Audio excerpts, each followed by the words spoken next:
Everybody, listen up. It's July 7th, 2025, and we're back. And first of all, breaking news. Hold the applause. Thank you, Lena. Right now, it is 12 p.m. PST, 7/7. This is Ringo Starr's birthday. Oh my God, it is. This is his peace and love day. He wants everybody to stand up at 12 p.m. on this day at this exact time and just say to the universe, a peace and love, peace and love. Peace and Come love. on, guys, say peace it. and love. Yep, Wait. This episode is brought to you by Shopify. This episode, this piece of Shopify. Peace and love, guys, say it. Peace and love. Peace and love. Peace and love. Peace and love. Peace and love. Peace and love. Peace and love. Peace and love. 12:01. Thank you. It's 12:01. It's over. It's over. Yes, I can see you. I can see what you're doing. I had to get here on time today. It was of paramount importance. Yep. So that we did not miss Peace and Love Day. Here's his video asking. He has a Peace and Love statue on his property. Of course he does. What? There's no. Hold on. What does that mean? It means that noon, By the way, wherever you are, all over the world. How old is he? 80. He's 80. Yeah. 81 maybe? I think. Can you check? Because I read he was 80, like mid 80s. He is 85. 85 years Whoa. old. And this motherfucker is still out there. Peace and loving. You're not listening, are you? You're Golly, he won, man. Oh, I can't. Yeah. Ringo, I can't play that. Hey, there was We a- test it. We test it. We tested. On Monday, my Okay. birthday. What does that mean? It means at noon, wherever you are, all over the world, anywhere, you go, peace and love. Peace and That's love. my gift from you. Thank you. And this is my gift to you. Peace and love. Wow, so generous. What a guy. What a guy. I love this guy. 85, man. 85 years old. Wow. May anyone else, all of us, be blessed with such. Monday, my birthday. He doesn't move like an old guy. He walks like a you know. He doesn't My move like an old birthday. guy. No, but you know what I mean. 85-year-olds have a specific kind of gait in their walk. He doesn't. Thank you, thank you. But anyway, before we even move on, I need to do this. What do you got to do? This is the origin, and this is my gift to you, Ringo. Here it is. This is a serious message to everybody watching my update right now. Peace and love, peace and love. I'm warning you with Wait, peace whoa, and whoa, love, whoa, but I whoa. have too much to do. What are you doing? Bullshit. No, that was a dumb What'd you fucking do? cut. No, that video is bullshit. Okay, let's see. This is a serious message to coming, everybody watching my update right now. Peace and love, peace and love. I want to tell you, please, after the 20th of October, do not send fan mail to any address that you have. Nothing will be signed after the 20th of October. If that There's has a date on the envelope, it's going to be tossed. I'm warning you with peace and love, I have too much to do. So no more fan mail. Thank you, thank you. And no objects to be signed. Nothing. Anyway, peace and love, peace and love. Wow. Beautiful. Beauty. Thank you, thank you. Amazing. You're still so got bad. it. Still got it, kind He of. still got it, folks. Anyway, Unless you please for that posting. oh. Anyway, thanks for being here, everybody. Thanks for hanging out these past 2 weeks and keeping it cool while we were gone. I appreciate y'all and hope you guys had a nice 2 weeks, but we're back. And like the title says, the haters are trembling. That's them. You think they're actually trembling? Probably. It's quite warm. Casey Trump might be it's trembling. July. It's hot. I don't think so. Casey Tron is trembling, but it's not related to me. It's because she did like 20 lava bags today. Whatever. She's shaking. No, you're right. Anyway, of course, like 2 days before the comeback, I got sick, which is so fucking annoying because I was fine. I'll be totally Your honest. immune system continues to be goated. I wouldn't even have come in today if it wasn't the comeback episode, but I didn't have a choice. I didn't. We could So- wrap it up. You want to wrap it About up 5 already? minutes. We'll probably maybe do a shorter episode just for the because I'm sick. No, yeah. I mean, I could go for a break. Why are you laughing? Yeah. Day off. I'll go. I'll do the whole duration, love. We're No. fine. We're No. fine. That's not what he was trying to say. No, I was trying to like welcome you to end the show earlier. Didn't sound like it. I'm proud of you for being honest. So yeah, that's what that is. There's been a lot of happenings. Lots of. How have you guys been? It's been 2 weeks, huh? Everyone have a good break. We're fine. We're So fine. good. So good. So good, so relaxed, so rejuvenated. I was very unplugged, so I'm gonna be learning about what's been happening these past 2 weeks along with the audience. You know, yeah, we did the barbecue. Everybody came over to my house on Saturday, Yeah, and it was a lot of fun. you had a party. Yeah, it was. Appreciate you guys all coming out. But Dan told me at the barbecue, I was like, hey, you been following the Taylor Lorenz stuff? And he's like, I have no idea. I haven't been totally unplugged. I was like, wow. Yeah. I'm right there too, with yeah. you. I I had sent it to literally him. no idea. Wow. I had to find out this morning. I wasn't aware of it. Even. Yeah, same. Yeah. I mean, I Also- knew you guys were beefing. That's it. Oh, also, I want to welcome back to the show the great Nate. Nate, take that. Although I That is absolutely awesome. Self-filleted. Wow. All right, Nate the Good to be great back, everybody.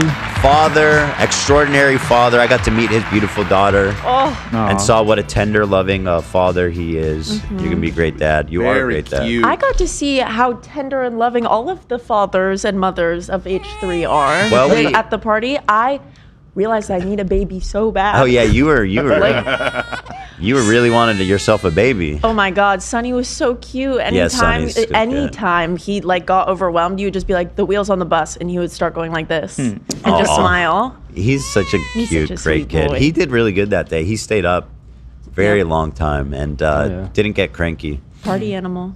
But yeah, it was great seeing you guys. And you've got a lot to catch up on, Dan. You're going to enjoy.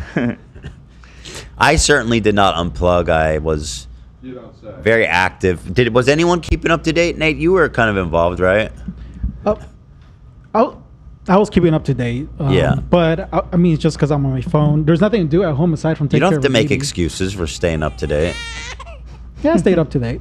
That was great. Thanks for doing that. And welcome back. How's it feel to be back? Bittersweet because I like being with my baby, but I also have to work. And I like coming to work too. Okay, But so I was going to ask, what's the sweet part? Nate brought us donuts today and Labubus. Yep, was just gonna say the Labubus. You brought real Labubus? Are those Why- Lafufus or Labubus? Labubus. Are we sure? I know how to tell. Bring it here. I asked him too. Bring it here. I know how to tell if it's a Lafufu or a Labubu. Oh, interesting. I watched Rich Lux made a video about how to tell. Okay. All right, let me take a look. Oh my god. Whoa. What the hell? Okay. So this one is real. And I'll do you tell you, know? I'll How tell do you you know? why I think so. The head twisting shouldn't be this easy, but the part Ooh. that shows it's real is it has this papery.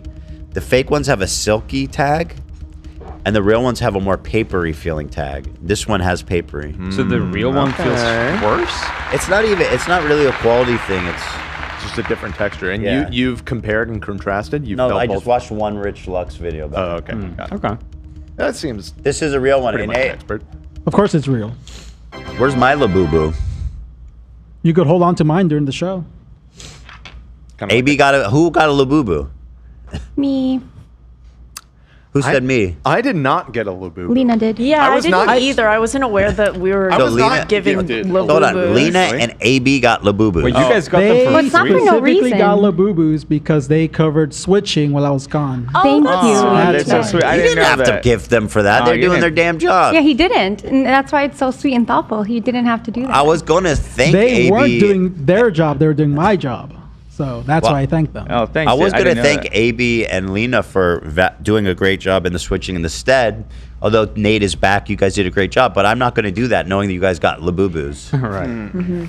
Yeah, I didn't know that. Thanks, Nate. But I have a newfound respect for you and Ian, anyone who switches. It is not easy, especially with ADHD. It is tough. It's real tough. Nate is, I mean, he's got it.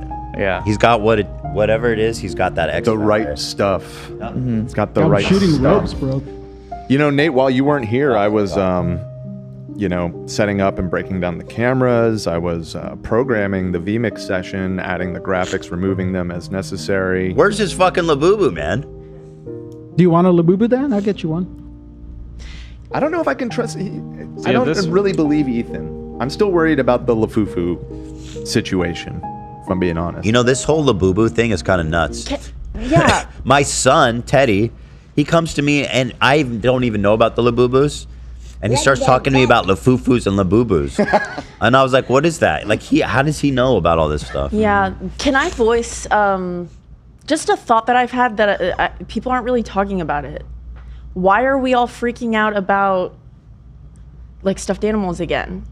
Like, it's been a long time since I've been like, oh, I'm gonna buy that doll. You mean like Beanie Baby? Yeah. Or you like, mean since you were a kid? haven't- I mean, like, I think it's cute and I like that people are like into it, but everybody I know is like, I need a doll. You and I'm never like, know, whoa, man. we haven't had this conversation since like 5th grade. You're right. You just never know what's gonna pop up. Yeah. I was trying to get. Oh, I'm frozen. Yeah, I was trying to get Teddy something for his birthday. I wasn't sure what he was into, and I was asking Hila, and she was saying like Squishables and Squishmallows he Boo-Boos and loves. stuff. And I was like, oh, okay. I got him a Squishable, but I also got him a Goku, and he did not give a shit about the Goku. He had no idea who Goku was. I'm like, you Yeah, don't know he's who it not is, now. but one day. He's not there yet. But Yeah, he's Hila not just there yet. texted us. She said she has a Labubu. Turns out it's actually fake.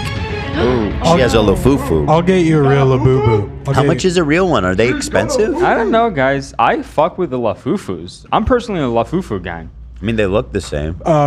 Post non-MSRP, it's like $80. But when you get them from the store, what are they, like $30?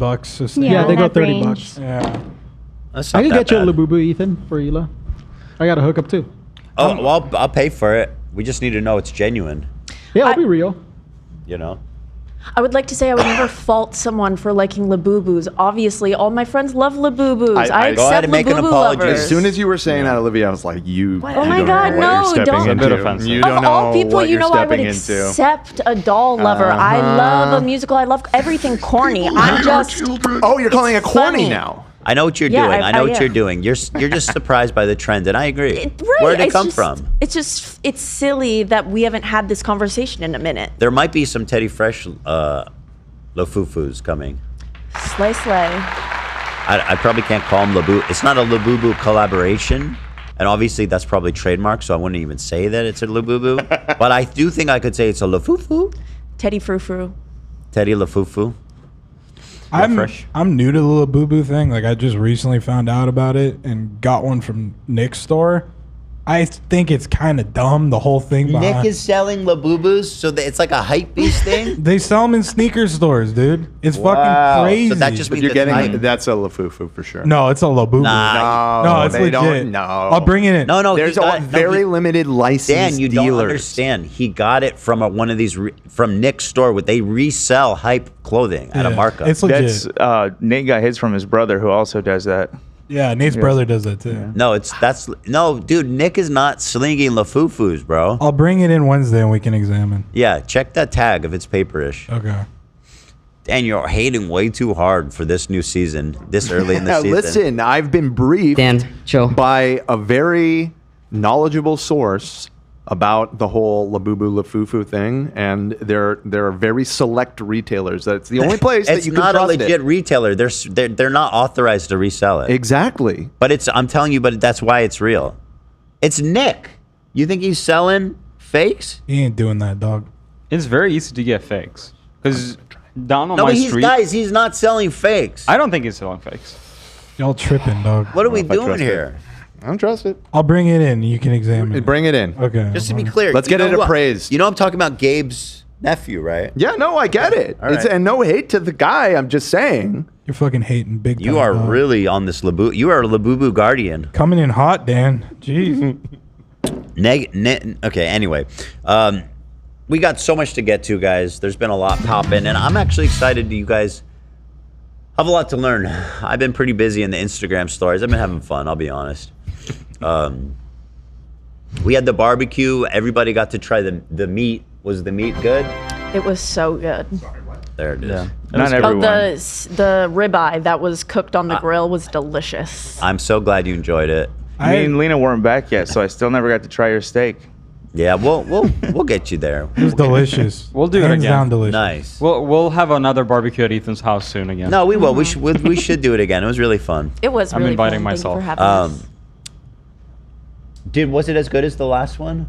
No, It wasn't. No, it wasn't. wasn't even as I'll good just as keep the it a last $1.50.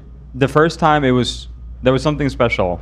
Yeah. I don't know. Do I you think agree? it was the meat was like there was some crazy marbling and Yeah, it just was like a perfect line of the stars. Everything was perfect. I agree. Yeah. This one was good though. It was the best steak I've had in probably Since this the last year. one. Where did you Yeah, buy them pretty from? much. Where's your meat guy? You go. Whole Foods. They got excellent meat. We Yeah. got monster ribeyes from Whole Foods. They're super expensive. It was like $50 per. It's a good steak, Oh, wow. man. But I feel like that's like a $300 steak at a steakhouse. Oh, yeah. Like it's way too much for one person. We had 5 steaks that fed like, I don't know, over 10 people. Content Cop. I hyped this series up, and I really wanted to do it. How'd that go? It didn't go. Oh, you didn't do it? I really wanted to do it. Maybe I'll find the time, but these breaks end up shorter than you thought. And I imagine I was gonna have all this free time and all these days where I had time. I didn't have any free time. Me and Hila went on a vacation, and when we came back, we had like a week left, and we had something to do every day with the kids, and it just didn't have the content cop. It just didn't. I didn't cop to it. Yeah. I guess we should have next break should be longer, so you have time. I just need to stop making out promises.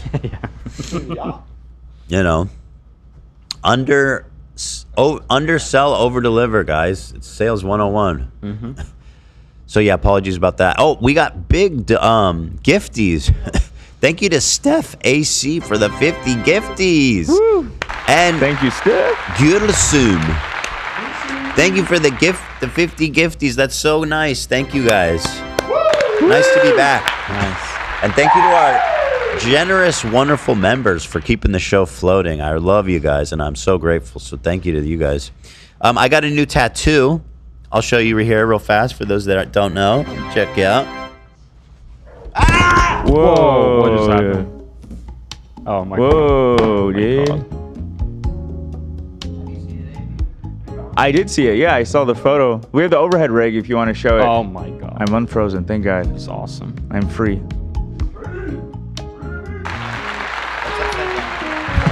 Yeah, just go around. Okay, he's walking around, bringing it up. Oh, but it won't be okay. bright. Yeah, right there actually. Good. That's good. Wow. Is this your first color one? Oh no, besides, yeah. Got it. Oh, very cute. I love Was the it painful? GloZell. The shading? Was it the shading painful? Oh yeah, he said it was more painful than his other ones. There's Godzilla. We got Ghidorah. Pikachu. We got a watch. What kind of watch you rocking? Back up a little bit. Looks like a Rolly bezel. What is that, Zach? Is that a Rolly? That's a Lafufu, dog. That's a Lafufa. I got you. I think you should go back to the overhead for the watch.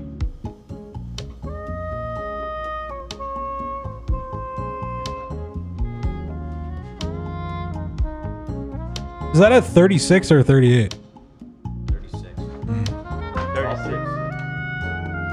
Oh yeah. Oh, I didn't even realize the color. I thought it was blue. It's like a burgundy, or is it purple? Purple. Okay. That's a beautiful color. Just go slowly, bring it downwards. And that's not helping. Oh, it was right there. You just had it. It was right there. Wait. Yeah. Keep it still. You got it. Wow. Fucking thing sucks. It's amazing. Wait, I thought Beautiful. I thought you didn't fuck with Rolex anymore. I like this one. Yeah. There's some day dates with these really beautiful dials that I like. This one is made of rubellite. Rubellite. Which is it's purple. It's really beautiful. They sell it to rubes. Oh, Dan says they sell to rubes. I don't even know what that means, but it's funny. Yeah, so the tattoo was really, the artist is so cool and amazing. Hila's getting a tattoo from the same artist this week. And I saw the sketch, she got it, and it's really, really cool. So excited for that, Hila. Genuine question. How does strong colors like that hold up over time? What I understand is it really depends on the skill of the tattoo artist. Oh, interesting. The artist and how well the aftercare is, like right after you get the tattoo, how well you take care of it. Worst case, you could just retouch it, right? Yeah. I need to retouch mine. Yeah. Yeah. You know, I was thinking to get a whole sleeve like this and every 10 years, like do an update on just where we are in life. Because I've never seen a full sleeve of like these kind of vibrant colors like this. I don't know. Maybe I'm not looking, but no, I kind of fuck with that. that's cool, right? It'd I be mean, a I little bit really love different. this one. Yeah, so it's the three boys, obviously. Sonny, Brucey, Teddy, and it's got all the things that they love. There's this picture I took recently of them all eating watermelon, and they were all staring at the camera. This was the first time I got them all to stare at the camera, and it was just so cute and good. So we have Godzilla, Pikachu, Axolotl, King Ghidorah, a raptor, lavender, which Teddy loves, lavender flowers, a triceratops. Yeah, it's awesome. I love it.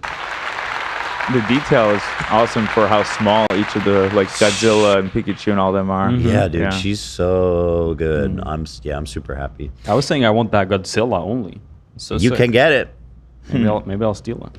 Yeah, probably one. Yeah, just the little one. Exact same. Be sick. Yeah, it'd be freaking epic. So that's what I've got going on there. And oh yeah, and Snark, of course. God bless their souls. I knew that the watermelon thing was going to be taken to the extreme. They said, quote, it's as close to a Nazi swastika as you can get without getting a Nazi swastika. That one? Yeah, this one. That tattoo? You would think that, like, Jesus. Is that, well, you know, wait, hold sweet, on. Wholesome. Put it on screen again. Sure. We need to take another look at this. Yeah, take a closer look. Here. We gotta take a look. Show it on the overhead. Wait, what are you doing? What's that? Are you saluting? Oh. Okay, hold on. I'm looking. I'm looking for the hidden Swazi. The dinosaurs, maybe. Maybe in the texture of the hair or something. Yeah. I don't know. I have to look at it later. A little bit closer. God bless their souls, though. We love them, don't we, folks? Yeah, so it was definitely my most painful one. I don't know if it was the space or the colors or what, but anyway, it was fine. It only it took less than 4 hours, which was really amazing. The top area, like around where like Pikachu's at, that's very sensitive. Yeah. You got any cool barbed wire new flames? I have not got a tattoo since 2017. Are you over it? Or are you No, gonna I get more? I don't know. I haven't. I want to get them definitely touched up soon, and I do want more. I don't know where. Lena, would you like him to get new tattoos? If he wants, I do like the ones he has. Do you want him to renew his bad boy kind of energy? I don't know. I don't think it has to be renewed. What but about a face tattoo? I like it on him. Do you think he's a bad boy? I don't know. He's got tats and he used to drive a Mustang. Whatever he is, I like it. I mean, motorcycle. Didn't you drive a motorcycle at one point? Oh yeah, I did have a motorcycle, but well, he's a badass, bro. He has all the badass tropes. So what you don't even have But the thing about AB is he's got the bad boy aesthetic, but he's a soft. But he's got a heart of gold. Yeah, right. That's the best kind of okay, bad boy. that's a good way to put That's it. the trick. That's the best kind of bad boy. That's how we get him, folks. That's the one they make movies about. That's exactly right. That's how we get him, boys. I cringe thinking about taking my motorcycle to Lena's parents' house and like parking it in front, just like rolling up with the tattoos. Yeah, it's just not common with a lot of Did you do Middle Eastern that? families. I did. So you were scared when you rolled up. You were an unorthodox arrival. Yeah. Yeah. Well, listen, it clearly worked. Yeah, it didn't. Yeah. I mean, it's kind of good. You set the expectations low. They're like, "Who's this fucking guy?" And then you end up being a great guy. And they're Yeah. like, "Oh." Well, it was like midway through our relationship, but yeah, I hope so. Even though they're hounding us for a kid now. Well, that seems like a good sign that they're okay with the relationship. Yeah, they're good with it. Yeah. No, they would have been like that either way. But no, they do. Of course, they love AB so much. Okay, good. Yeah. And Alina, would you consider getting any barbed wire or flaming skulls or ghosts, hellish ghosts or Specters? On myself? Hell riders? Yeah. No. No. I mean, I'm not against tattoos. I would get one, but I just don't know what to commit to. It probably wouldn't be. You know who would be a great tattoo for you? What? Rocky. Yeah. Okay. Rocky would be so much fun. Yeah. See? I was thinking of that one, but I don't know about the pain too, and where I would put it. And don't rush it. Yeah. How That's about the a idea. portrait right here on your forearm? With a top hat. Or With a top here. hat. Yeah. Or here. Oh, Rocky You guys would be are onto so cute. something. The top hat. Dude, Rocky was. Are you making overstimulated are you making a joke about me? It's just that's where you get that's your spot. I'm not saying she doesn't have to do what I do. But I'm saying that you should because it looks great. It does look great. Are you doing a joke about me? Oh, you know what I'm planning? Because everybody makes fun of this one. So if I turn this into a full sleeve, all these beautiful colors, I can start to incorporate this and putting like color around it and stuff to make it more integrated. We're gonna get there, guys. Towel 42 with the 50 gift. My goodness, man. Thank you. What generous souls we have here in the audience. Thank you, guys. All right. The biggest load that we've seen. This is the biggest load. I guess it's probably been about 30, yeah, Dan? It's been 26 and a half. So let me see what else. Subreddit memes of my new tattoo. Everybody likes to make fun of me. Yeah. By the way, here's the tattoo artist close up of right after it was done, but just so you can see a better picture. There you go. That's super cool. I'm so impressed with how the boys. Looks so much like them, you know. And her style is she doesn't put faces on people, which I think is smart because that almost if it's not like impossibly perfect, it just ruins it. Yeah. It's cute how their hair's all different. Yeah, and it's so exact. So anyway, that's that. Let's see what everybody had to say about it. All nice things, I'm sure. I'm sure, yeah. Let's see. My boys. AB, Zach, Love, and Dan. This is a hideous nightmare. What are you talking about? I think you should. They're all blank. I think you should just have another artist fill it in with this. I mean, this is what it's meant to be. Yeah. Looks I good. don't know where the watermelon ends and love space begins. You look like a Willy Wonka character, Love. Like Yeah, thanks, man. He looks like Augustus. Augustus Gloop. Yeah, the blueberry. Oh wait, sorry. There's No, that more. was. I think that was it. Oh, that was it. Yeah. Oh, okay, just one. Just one. You got out clean. I also want to give a shout out to this creator. She was keeping me entertained throughout the break, and she's so funny. She really just came out of nowhere, but I recommend it. Girl with a microphone. Turn up the mic. Anyone know about her? She's super smart, funny. She's been a great H3 warrior. She has been. You know.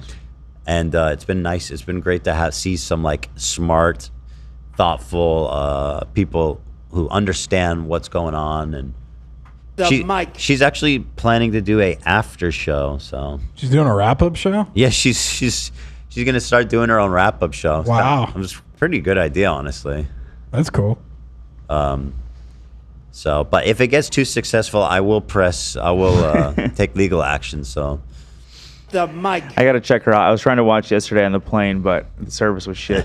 Yeah, she's really funny and good. Check it out. Also, in stunning, tragic news, nobody saw this coming. Certainly not me. Creator Clash 3, the event that was once promised and promised again and re-promised, is officially canceled. What? I know it. What? I know it. What? I know it, man. No! I know. How? At first they said we're moving it to LA. They said we're moving it to LA, and I was immediately like that. There's 0% chance this is happening in LA, and there's about a 1% chance it happens at all. And then they announced it was going to be in Florida. They moved it back to Florida. Really? I think, yeah. And then the fighters kept dropping out one by one. Myth dropped out. Dad's out now, but obviously because there's no event. Myth dropped. Freddie Wong dropped. Obviously Harley and Lena, which we knew. There was more. There was a. It felt like half the fighters were gone. Oh yeah, sure. LA Beast. LA Beast dropped out. Oh right. I only knew about Myth because a family member told me in Michigan. Yeah. How's he doing? He must have put a lot of time into training. He's doing good. I mean, he'll probably continue boxing. You know, he's good. Some other event. He's really good. Mm-hmm. He trained with one of our uncles who actually used to be a really good fighter, Tarek Salmasi. Yeah. Nice. Someone last week joined Creator Clash. I saw. Oh, he has this girl Peach Jars or something. Yeah. She actually made this really elaborate promo video, which was the most any fighter or any agent of that whole organization did to promote the event, you know. And so this one person actually came along that cared about it, and excluding you and Lena, of course, and us. Mm-hmm. But and then like a week later, the whole fucking thing got canceled. So shout out to Peach Jar for being the only one left. I met her at the last Creator Clash. She's very nice. That sucks. There it is. Girl with a microphone is in chat. She said, "Hi, girlies. Thank you for the shout out this weekend, Ethan. Welcome back to the whole crew. Peace and love." Thank you. Hi, peace and love. Peace and love. Turn up the mic. See you at the after party. Thank you. Thank you. So, let me read this. We made the difficult decision to cancel Creator Clash. Damn, man. All existing pay-per-view ticket holders will receive an automatic refund. No action was required. While the event won't go ahead as planned, all funds raised so far will still be donated to charity. Yeah, no shit. You mean this money that Hassan raised separately directly to a Tiltify? Look it up. Like, what do you mean? Of course it's going to charity. You guys didn't even raise that money. Stop it right now. Have some conviction. Ian literally sat there for 10 minutes in the cuck chair and didn't even say a damn word. You want to credit? As much as I don't like Hassan, I'll give him, that man raised money for charity.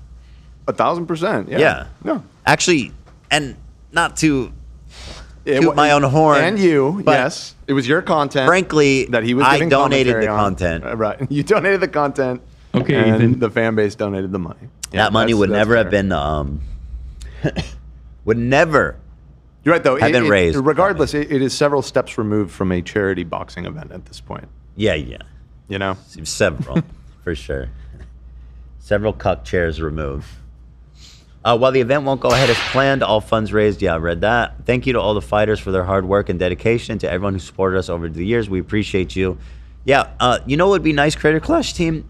If you paid the fighters back for their fucking wasted time, so I didn't have to be out. What was it, $12,000? Yeah. That'd be cool. They may for the ones that still remained, I guess. Maybe not. What's the difference? I'm feeling like they owe you guys money just as much as anyone else, aka me. Right. At this point. Do the fighters get their money? Well, some people got paid ahead of time, like Harley. Okay. Did he get to keep that? Yeah. Well, they're not going to get it back from him. So yeah. So and then if somebody like Lena, and I'm sure there's a few others, they're not planning on giving her anything. So I think a lot of these fighters not only wasted their time training, but also their own fucking money. God. Yikes. What a mess. You know? Jesus. Well, listen, there's some new details in this dad video that dropped right before we went live, but we should get to that after a word from our sponsor. Yeah, just to kind of tease that a little bit. Dad just dropped a video, a tell-all. Dad was their most loyal soldier. And He's coming out. I feel bad for Dad. He trained his butt off, and he really was a soldier for them. He was there for the cause all the way. Dad? And he was in all three, right? Yeah. Or was going to be in all three, I should say. Yeah. Anyway, thank you to Shopify. Love them. Excuse me.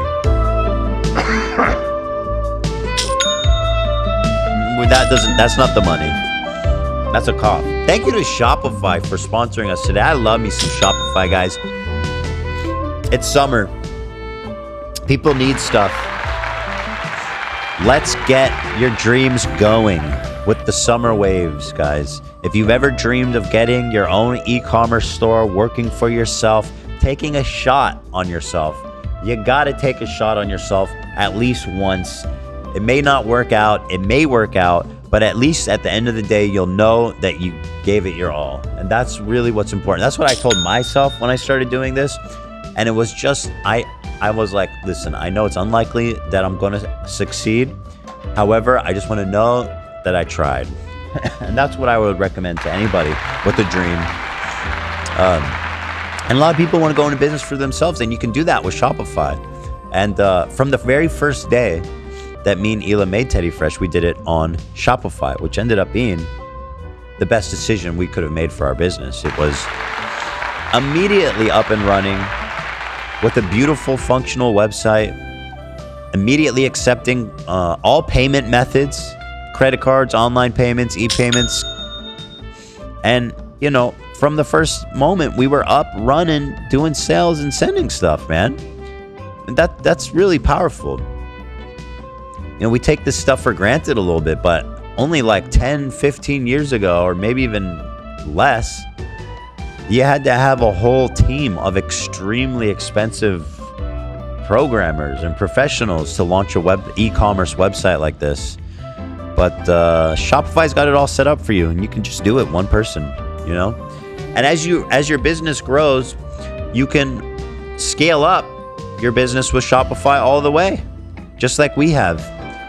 There's billion-dollar companies using their platform. It's that custom. Like yours. Yeah, that's right. I'm a billionaire. I feel like lately people treat me like I'm a billionaire. I don't know why. Like when they talk about... Shopify certainly does, because they sent us this wonderful little statuette celebrating 1 million orders on Shopify. How cool is that? So I guess if each order was on average $1,000. $1,000, which it is. That's right. Yep, $1,000 per order. Right. Every time, on average. Where was I? You were just talking about the wonderful benefits of using Shopify. Oh yeah, it scales all the way up. I mean, from the very onset all the way up to, you know, having hundreds of employees, thousands of employees, $1 billion companies. It can handle all that. It's got this fully integrated app store. It's got this tremendous community of Shopify programmers that can fully customize your website, your theme that you chose. But it really is the best. They have the best converting checkout of any e-commerce platform. They've got the best converting email follow-up default, where people leave stuff in your cart and then they automatically email them like, hey, did you forget this? Did you want to check out? Boom, done. You know, they're making money for you. And they got a great offer. What is it? Give them a shot. I'll be the judge of that. Okay, well, here it is. And, you know, you got nothing to lose, in my opinion. Turn your big business idea into big money, to independence for new life. Shopify is on your side. Sign up for a $1 per month trial. $1 per month? Yes, sir. $1 per month trial. Ethan, I was skeptical, but I have to admit, that's a pretty good offer. That's pretty much risk-free. Wow. You know, like I've said previously, if you can't afford to lose $1, then you have more. You're not ready to start a business. Even if you can't afford to lose $1, I think you should probably give it a shot. Yeah, that's my point. I think if you're in this financial strain where you're like $1, then like take some time to get where you need to be, save up a few dollars, I disagree. I think you should go for Go it. for it. Fuck it. Yeah, Max. All right. Well, anyway, it's a $1 either way. It doesn't seem like a big financial decision either way, right? $1 per month trial and start selling today at Shopify.com/H3. Guys, go to Shopify.com/H3. One more time for the people in back at Shopify.com/H3. Thank you so much for our wonderful sponsors over there at Shopify. yeah. All right. Ooh. So, what's on the docket today? We're going to watch Dad's Creator Clash. Yeah, there's a couple timestamps in there from Update. Dad's video. You may end up just wanting to watch the whole thing, but the two most relevant timestamps. So I'll take a look in and there. yeah, we'll feel it out because it just came out. And then after that, I've been having most notably a feud with Taylor Lorenz ongoing. And I've been having a lot of fun with it. She's really such a pathetic loser that it's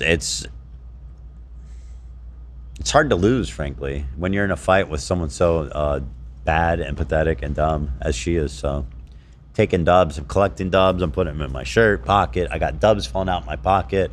Got dubs in the You're letting the dubs under fall? the mattress. Like gold bars. yes! So let's take a look here at Dad's Tell-All video. Coming at you live. This is KETH 101. Of us on this camping trip is where Ian tells me, hey, I'm doing another content cop. And I was like, oh, that's cool. And he goes, yeah, it's on Ethan. And I was like, Ethan Klein? And he said, yeah, it's on Ethan Klein. And I thought, oh, no, why would you do that? Yeah. Oh, yeah. You mean the one guy who's the only consistent guy who's like promoting your event?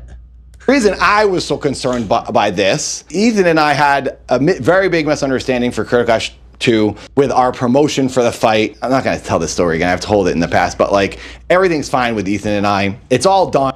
It's better than fine, Dad. It's better than fine. It's good. We're good. We are. I like Dad. I always like Dad. You know, I appreciate his heart. You're very pro Dad, just in general. I've always been pro Dad. Yeah. As a father myself. Yeah. Maybe not with your dad. That's probably He's a nice guy. I'm pro Dad. I would like him a little better if I beat him, but he's still a good guy.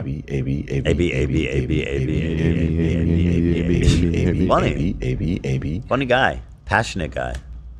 We've talked and we've messaged and we're all good. So when Ethan and I made up, I was so relieved. This like huge weight came off my shoulders. I was like, okay, I'm not at odds with somebody. Then Ian tells me, before Creator Clash 3 is about to happen, oh, I'm putting out a hit piece on Ethan Klein. And I'm thinking, oh my God, dude, why are you doing this? Why are you trying to cause trouble? Because now I'm thinking, this is gonna ruin Creator Clash 3 and I'm gonna get screwed again. Yes, I can tell him I'm concerned. I truly thought it was a work. It was like a WWE promo thing where like they were gonna have a fake feud.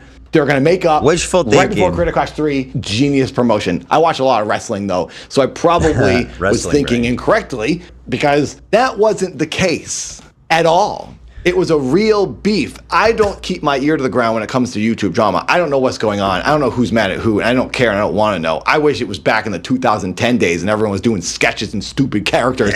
Now, hold on, Dad. I don't want to ruin your little parade on 2010 YouTube, but that shit was fucking insane. yeah. That's just little rose-colored glasses. I mean, you were doing cool content, right?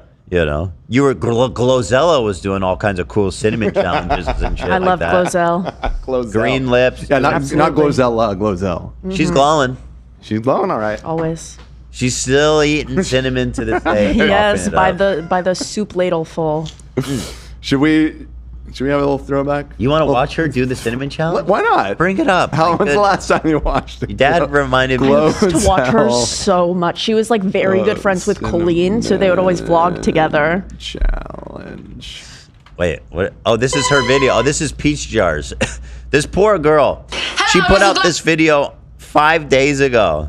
5 days ago. You think they didn't realize that they were going to have to cancel this thing 5 days ago? They knew this event wasn't happening. I knew this event was not happening, and I don't know anything about what's going on in the inner working. But anyway, I'll show it for posterity because she you know. Sure. She put a lot of work. She put a lot of work into it. Somebody got, and once again, I will continue to be the only one promoting. Yeah. So Peach Jars. Which I'm not. If you happen to see this, I'm not laughing at you, Peach Jars. This is very unfortunate. Of course not. It's just deeply unfortunate. Nice place. Is she an OF thing? I have no idea. I don't know. Let me see. I don't want to be rude, and assume that Peach Jars OF. It's just her house. Yeah, she has an OF. I think that's Her house looks crazy nice. So I was like, oh, God, I love her. OF. Nice car too. Good for her.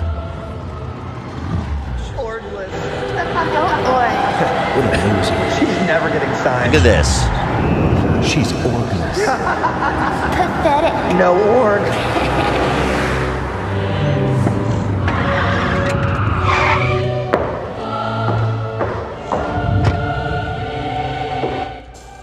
This music might. I just realized what it was. Well, hold on. Is this might be public domain or It's classical music. It's Mozart, but I the don't. thing is, if It it's can still get claimed if it's a recent specific recording. composure, Yeah, they can claim it, which is so ridiculous. That's fucking stupid. It is, man. Anyway, she's on the whiteboard. June 7th, nope. Oh, June no. 1st, nope. Well, she's moving to LA in June 1st. She's got Pokemon. Wait, is that Hassan? Or is that okay? It's No, OTK. Yeah, okay. I almost had to be like, yo, this girl is trouble. We had to turn the. She's yeah. You could probably play a little bit of it, huh? So I don't know how this connects to fighting, but You know what you have to do. oh, so she's saying I guess the premise is I'm moving to LA in June, and which road do I choose? Yeah. Of all the options, and she's like, I'm gonna choose, and these guys would never lie to me. I'm gonna go with the most reputable, trustworthy people on the internet. Creator Clash 3. 5 days it took before she got screwed over. Cool though. Little smash screen there and everything. Nope. And then she wrote she wrote Tampa, Florida, which everyone was like, oh wait, it's back in fucking Tampa. So anyway. Peach Jars. Honestly, at least it sounds like if they just signed her, at least she didn't spend all this time training, you know? If you scroll down, it says why it says Tampa. Wait, what? Look at response to Nicholas Diorio. Go up. I was too lazy to change it. Okay. Well, that's confusing, but it doesn't matter. Well, it doesn't matter. It literally doesn't matter. You could have said Mars. Yeah. Okay. Anyway, I think she was replacing Lena. I saw she was taking Lena's place. There it is. Rip. Well, maybe, are you still feeling like fight ready, Lena? I could maybe set it up. I don't know. I haven't been training. Yeah. And she looks really fit. She looks great.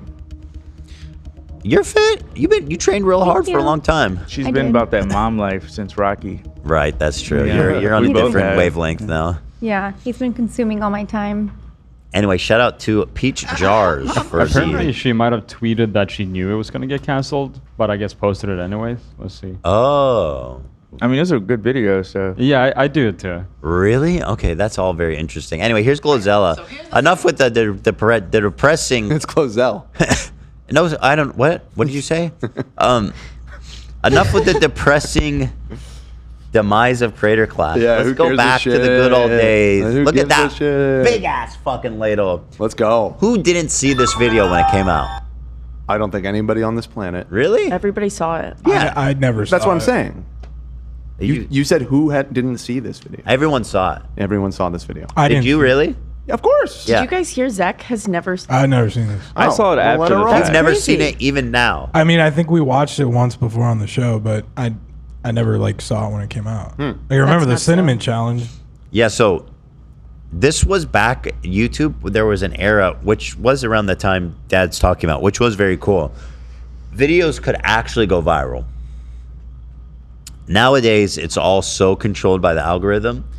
But a video like this would just go bananas and get like 100 million views. But here it is. This is GloZell coming at you. It's GloZell. What? GloZell. I can't understand you guys talking. Just fucking hit. Give me GloZell. Come Let's see it. All right, here you go. That's a lot.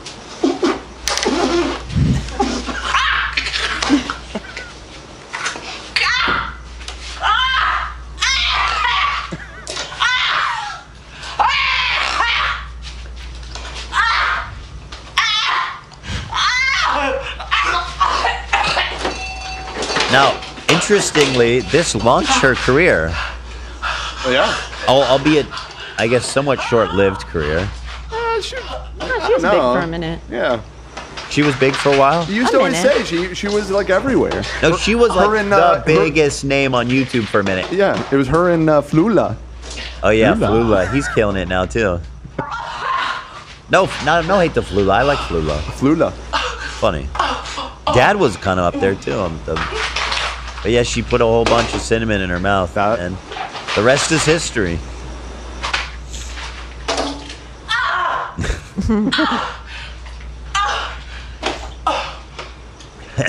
I mean, it's probably somewhat instructive that people used to go viral for stuff like putting cinnamon in their mouth, and then, you know,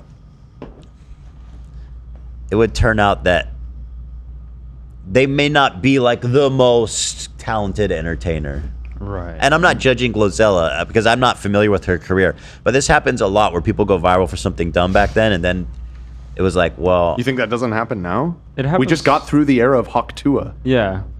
Well, to be fair to Hawktua, even despite... Hawktua is the GloZell of 2024. No, Hawktua said something funny, went viral, and despite the turbulence she's been through, everything is a scam. She is a funny and charming person. She did a rug pull.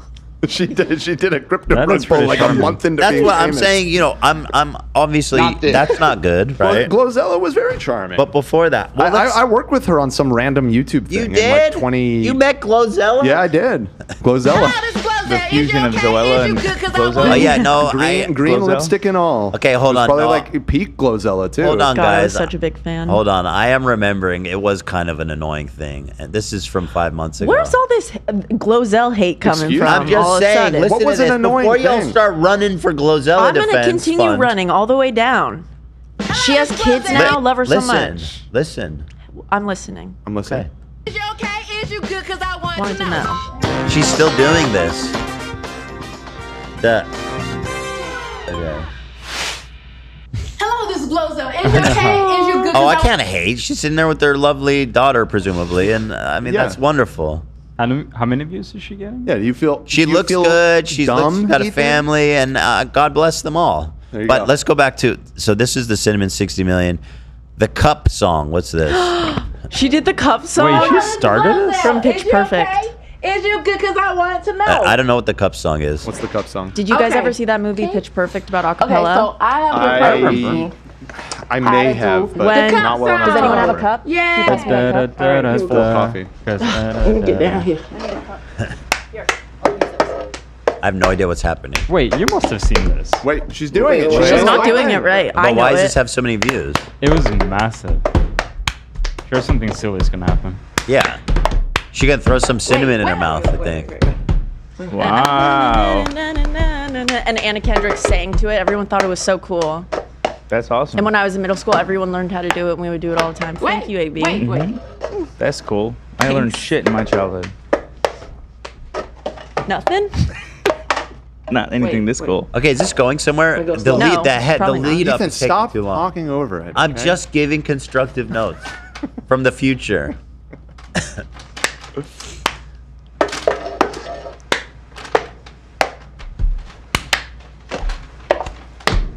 I'm gonna lose my mind if nothing happens. Wait. All right.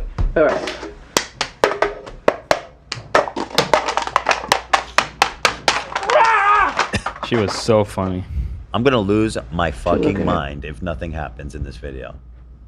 I'm going to. Lots of things have already happened. I think you're mad you missed out on this this trend when it was popular. Something's gonna happen. It has 29 million views. This is their second most popular video. When I did it. I know how to do this. Did you see me? Yeah. I guess. Okay, see, that's proof. I did know how to do that. Okay.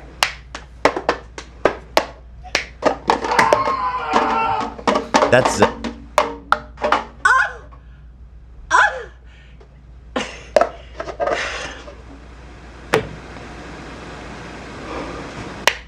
Okay, we're running out of time here. I think this is it. No, shot. There's not anything gonna happen. She's not gonna throw cinnamon in her mouth.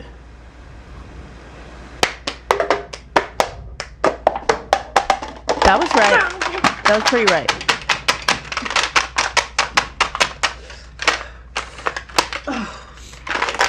She's running dangerously low on time, guys.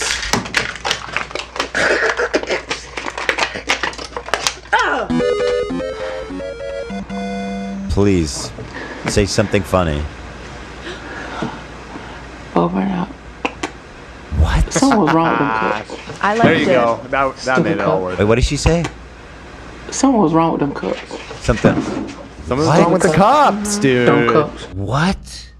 Okay, I'm with you, Ethan. That was horrible. It's really cool that you could do it, Olivia, but that was At the time, it was funny. I thought that video was funny. I hit it with a like back in the day. Yeah. You sound jealous, dude. Hey, me too, even. I am so I sorry. think you just missed it. Let's start it over from the beginning. Oh my God. I thought it was funny too, her trying to do it, because like Olivia said, at the time everyone was doing it or trying to do it. I didn't hear you laughing. I was, my mic was off. I was Oh, really? chuckling. Not I like was laughing. out loud. And it's I was chuckling. outdated Go at back this and point. watch the episode later. You can hear me. Well, I want to see one where softly. she's more expressing her personality, like she's talking or something. Is that you breathing? Let's see. Hello. This is her fourth most popular video, 12 million. I had a wonderful time today, and then I had to go to the store. And most of my songs, they're really deep. They come from a truthful place. And I like to dedicate this song to the young lady that greeted me at the store. Actually, she wasn't that young. She was about 80 years old, who greeted me at the store. It's really deep. You said, how may I help you? And then I smelt poo. Stop right now. Stop it. Stop. That's bad. That's You hard. stop right now. Very hard watch. YouTube is crazy. Around me, I even checked my shoes. The burning in my eyes, then I realized. Bro, I am a comedy genius. Wow. If this was your competition back then. No, because I'm just telling you the bar. I'm sitting here. I'm alive. I'm cooking. 3.5 hours every day almost for years. Okay. Well, you don't see me doing fart jokes or making slant. Right. I never did that. You make fart jokes all the time. You're watching people tell fart jokes and saying nothing's happening. Yeah. It's almost worse. I got a lot of time to kill. That's Okay. true. She does. GloZell is making 2-minute long videos. She doesn't know what it's like to I kill don't know. 3.5 hours. Did you get 60 million views on a video? Yeah. I don't think so. Last time you done that. No, you that's didn't. why I'm upset watching. Well, exactly. What the fuck, dude? Is that your breath, or did you just fart? Is that your breath, or did play you it just again. fart? I Is that hate your it. breath, or did you just fart? Is it? I want to know. Is that your breath, or did you This just is off the cuff, fart? dude. You can tell. Is that your breath, or did you just It's off fart? the dome. I smelt something foul. Oh. It must be your bowels. It's kind of demonic. You need a colonic.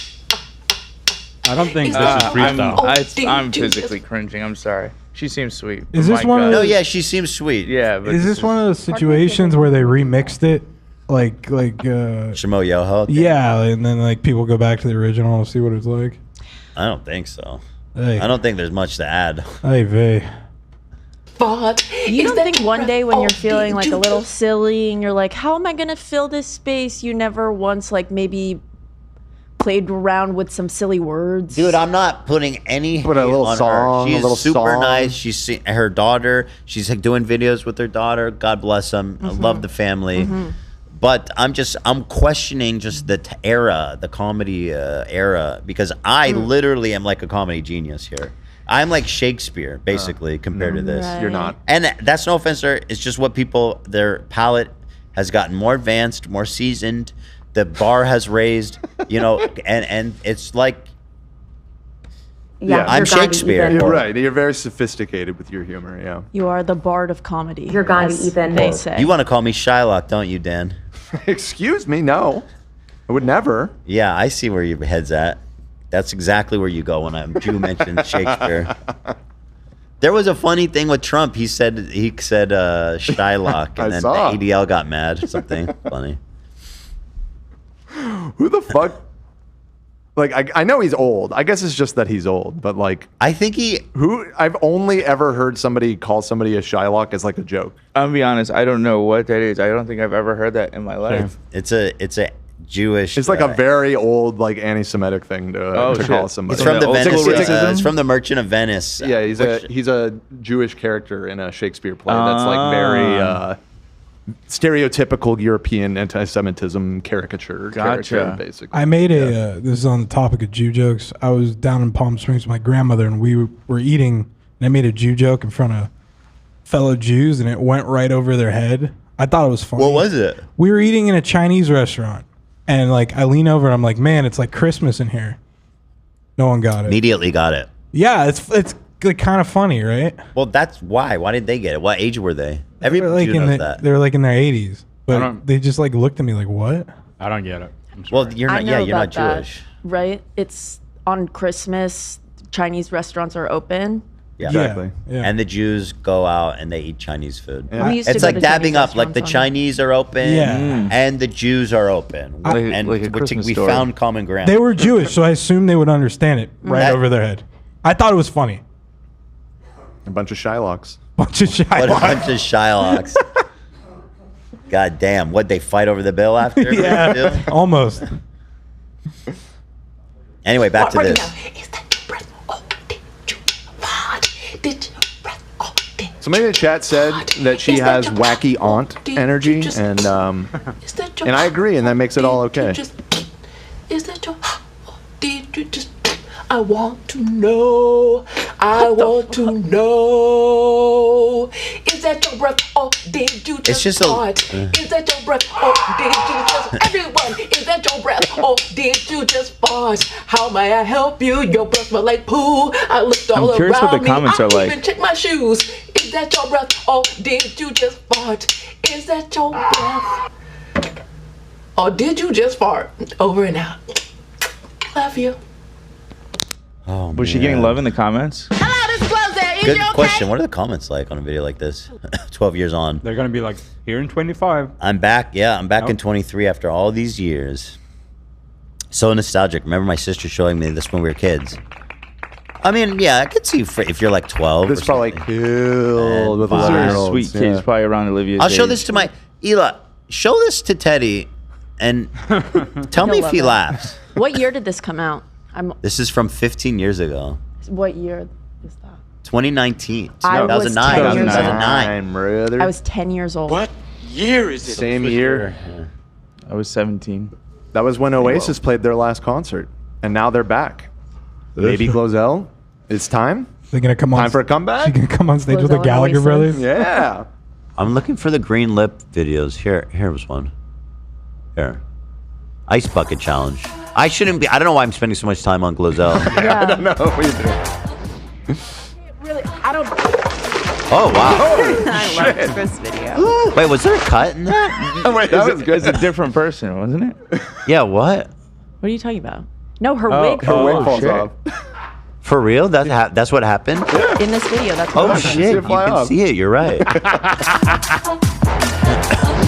I can't really. I don't. Why did he just do it? That was funny because they just went crazy hard on her. That's good. That's good stuff, dude.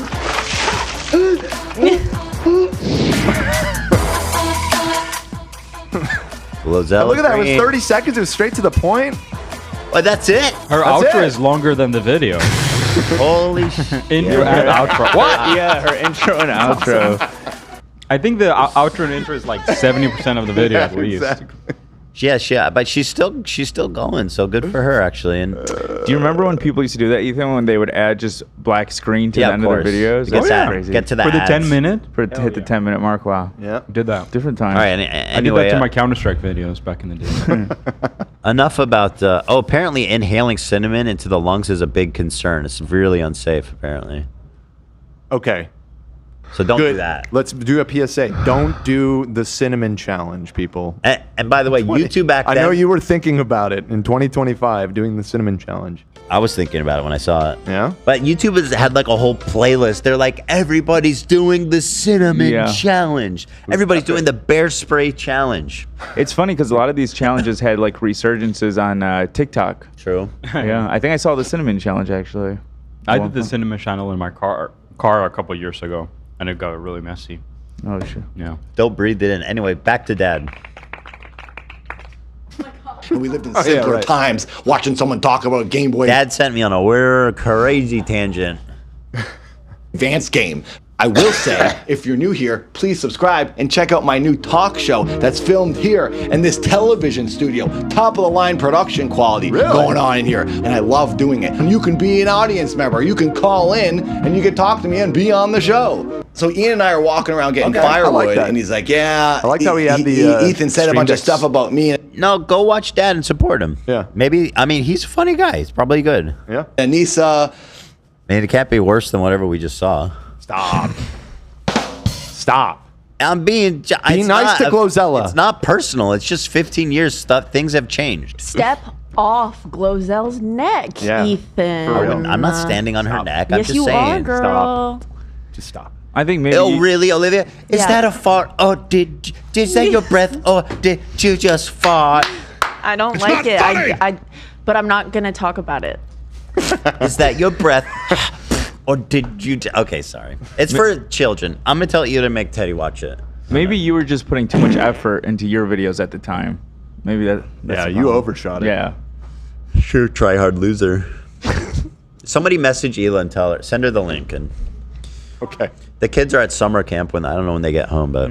Pull them out. Yeah. Pull them home early. They need to come home. And I need to respond to him, so I'm going to make a content cop. He puts the thing out, and he screws every single person. He screws Real Good Touring, all the business professionals who are making this event with him. Yeah. He screws me. He screws every other boxer. Yeah. Everyone was screwed from Ian's dumb video because he couldn't. Thank you, Dad, for saying what had to be said. Despite being the ultimate team player, you really went to bat for them all the way till the end, man. And they did. They screwed you. I'm surprised. He's a loyal guy. He's a good guy. You know, but they pushed him too far. Yeah. The people tremble when the good guy gets pushed too far. The devil gets chills. The devil gets chills. Yeah. The man is definitely a showman. He was going all out, even at that recent charity thing. Yeah. He was having me and Brett punch him, and like he was like, "No, you could actually punch me." Like, bro, it's a little personal with me. You really want me to really do? Okay. Can you imagine that I was the biggest donator, the only person that supported them on that charity event, and they still made that video? I mean, I know it probably wasn't connected, but it's like the writing's on the wall a little bit. Yeah, it's definitely in better hands. Shut up. Oh, it's not. You ruined it. There's no hands that could have saved this. King Midas couldn't have turned this into gold. Wow. Nice. You know? Nice. Jesus Nice couldn't turn this reference, water bro. into wine. Okay. Yeah. Couldn't wait 2 months. And here's the thing, I'm not going to tell someone what to make. Even though I don't like drama and negative content, it's not my place to do that. So I chose not to do that. At some point after the Content Cop video, my friend Yoda talks to me and says, all this crazy stuff's going on with Ethan from H3. Child Services is being called on him. He's getting human skulls mailed to his house. I didn't know what any of that was about, but I felt bad for him Didn't because sound it sounded good. Doesn't insane. sound good. So I went to an H3 live stream and donated $20 and left a comment to try and say something positive. I also said, "Oh, that's nice." Now, I remember him doing that, and I was like, "That's really nice." Well, that I'm going through this really hard time. And I appreciate any creators voicing their support for me. That was really kind. I wonder what happened as a result. I was bummed about the Content Cop video and confused on how to move forward. Now, I'd like to clarify why I did this. I could have just... Let me read it. It says, "Hey guys, I've heard about the stuff going down. I feel for you. Really hope everyone feels as good as they can. Hope everyone makes it out sane. And good luck, Lena. This whole thing is a bummer for all. It's weird that he put that out. I feel confused too." Oh, so he made a follow-up comment, or I guess just a chat. So the watchful eye of Anisa sees the whole. Is she busy running a failing and much needed attention event? No, she's policing what Nathan does in my chat. What a fucking loser. Because I am unhinged. Oh, yeah. DM'd Ethan on Instagram to say, "Hey, I hope you're doing well." But I hadn't talked to him in like a year, and I didn't know if he was going to respond to me. Also, I really wanted to publicly say, "Hey, this video is kind of weird," in a simple way. Thank you, Lena. I mentioned that he made a really sweet gesture. He reached out and he's like, "Hey, just so you know, I hope you don't mind that I'm going to be fighting in this event. It's nothing personal against you." And I was like, I appreciate you saying that because, like, he put you all in a really weird spot. And I think it's totally reasonable for anyone in the event to be like, "Hey, just so you know, me being in this event is not an endorsement of this," which they act so obtuse. They go, "What does one have to do with the other?" And it's kind of what Harley has been trying to explain to them, which they won't hear, is that when he does this charity event with Hassan, he's marrying the event to this beef that we have and choosing a side. And they make it pretty clear here, by the way, how they react to Nathan being nice to me, God forbid. I said we're all kind of confused by this. I was sharing the sentiment of a few fighters that were genuinely confused as to why Ian and Anisa made this video when we all have an event coming out. So all the fighters had been very quiet and were like afraid to talk about things. So I thought if I made this donation, I could say in a sort of friendly way, "Hey, yeah, we kind of think this is weird. Hopefully it all blows over." I wasn't trying to insult Ian or Anisa, but I was just addressing the obvious that, yes, this is awkward now. I'm sorry. And I felt that was not an unfair thing to do. No. Then the next day, Anisa texts me a screen grab of my donation, and she says, "Is this real?" Anisa took that as Is this real? As if what the fuck? Is it really that unbelievable that he would say, "I'm confused, and anyway, I hope you're doing okay from CPS"? It's downright shocking. This is a downright violation of our trust. And it proves to me that she does think that everyone fighting apparently is endorsing them and against me, including, by the way, my own fucking crew mates. Right? Well, let's hear what. How demented. Let's hear what she said. Get? Let's hear what she said. Though. Is supporting her enemy that she has chosen, by the way. Ethan and H3 are not my enemy. So then Anisa makes me feel guilty and bad for what I thought was a nice thing. And she says, "Oh, I can't believe you would do that. I'm 44 freaking years old. Yeah. This is childhood, high school garbage. Yeah. What the heck are you doing?" Yes. I was texting Yoda, my friend. I like Yoda. This, I don't know who Yoda is, but I fuck with it. He watches the show, Altoid Yoda. Oh, he's a very nice guy, yeah. Wait, so the Jedi... Lieutenant Yoda? Altoid Yoda. Oh, Altoid. Yeah. I thought, great guy. I love Altoids. I love Yodas. Great guy. Love Yoda just as a character too. Fantastic character. I love Baby Yoda too, and I love Yogurt, the parody, the Mel Brooks parody. Yoda. It's kind of a good name for your child, Yoda. It's kind of in. It's kind of cool. I mean, your child Yoda. Baby Yoda. Yeah, I think it's cool. Nate, Nate, you thinking about changing the name? No, I like her name right now. Oh, okay. Yeah. So She now you won't gotta- remember, so now's a good time. I mean, that sounds like the Costanza soda thing. Like it's the same. So I like soda. You like that name soda? I do. You would name a child I soda. genuinely thought about naming my child soda. That's insane, bro. Because one, I like it, and two, I love Seinfeld. That'd be fucking awesome. Why dude. soda? I thought it was kind of a cute That's name. like Michael Jackson naming his son Blanket. That's crazy. No, it's not. Blanket's Yes, weirder. no, it's not. It's on the same Soda level. is kind of like a cute. It's Same almost level. like a cute name. A Blanket when I'm sounds thinking sweeter about than it. Yoda. I feel. I mean, It Yoda. is kind of works, right? Soda. Would you, if you had another Soda boy, pop. would you name him Seven? Middle name? No, a 7 I was never in on. Seven, you were never in on? No, I just, didn't. just soda? Yeah. But it's just a number. Yeah. Mickey Mantle's number. Guys, just remember, Soda. okay, that when I revealed Bruce's name, there was lots of tisks, and everybody was like, "Oh, That one really?" I never understood. I'm pro Bruce. Now everybody looks at that child and says, "What a great name!" There you go. You won. You won. Actually, like always haters. Speaking of which, I was present for a historic day at the barbecue at your house the other day, because I don't know if you caught this, but while we were there, is just based on his reaction, you can tell me if I'm wrong here, but Teddy seemed to have discovered for the first time that Bruce is Batman's name. Yeah, He got I've very definitely excited called him about that many times. Okay, well, he But was I don't know acting if like he- he had heard the information from I you. call him. I always call him Young Master Bruce. Right. But I They don't don't know the yeah, reference, but yeah, right. no. It was Yes. very exciting. Well, that's good. There was a lot of hype. Yeah, that's cool. Batman's name. That's Batman's real name. That's Batman's real name. Mom.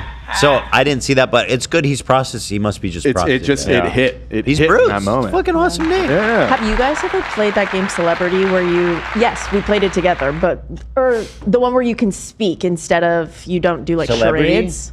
Yeah. I am a celebrity. Slay. Okay, so when I picked up a name, it said Bruce Wayne. And at the time, I had no idea who that was. And this game works. Like, you have to use your words to tell everybody. So I could have said Batman's real name had I known that. But I just sat there in silence for 60 seconds because I didn't know who Bruce Wayne was. Wait, when did this happen? Well, I don't know, like a year and a half ago. or You something. know who the fuck Bruce Wayne is?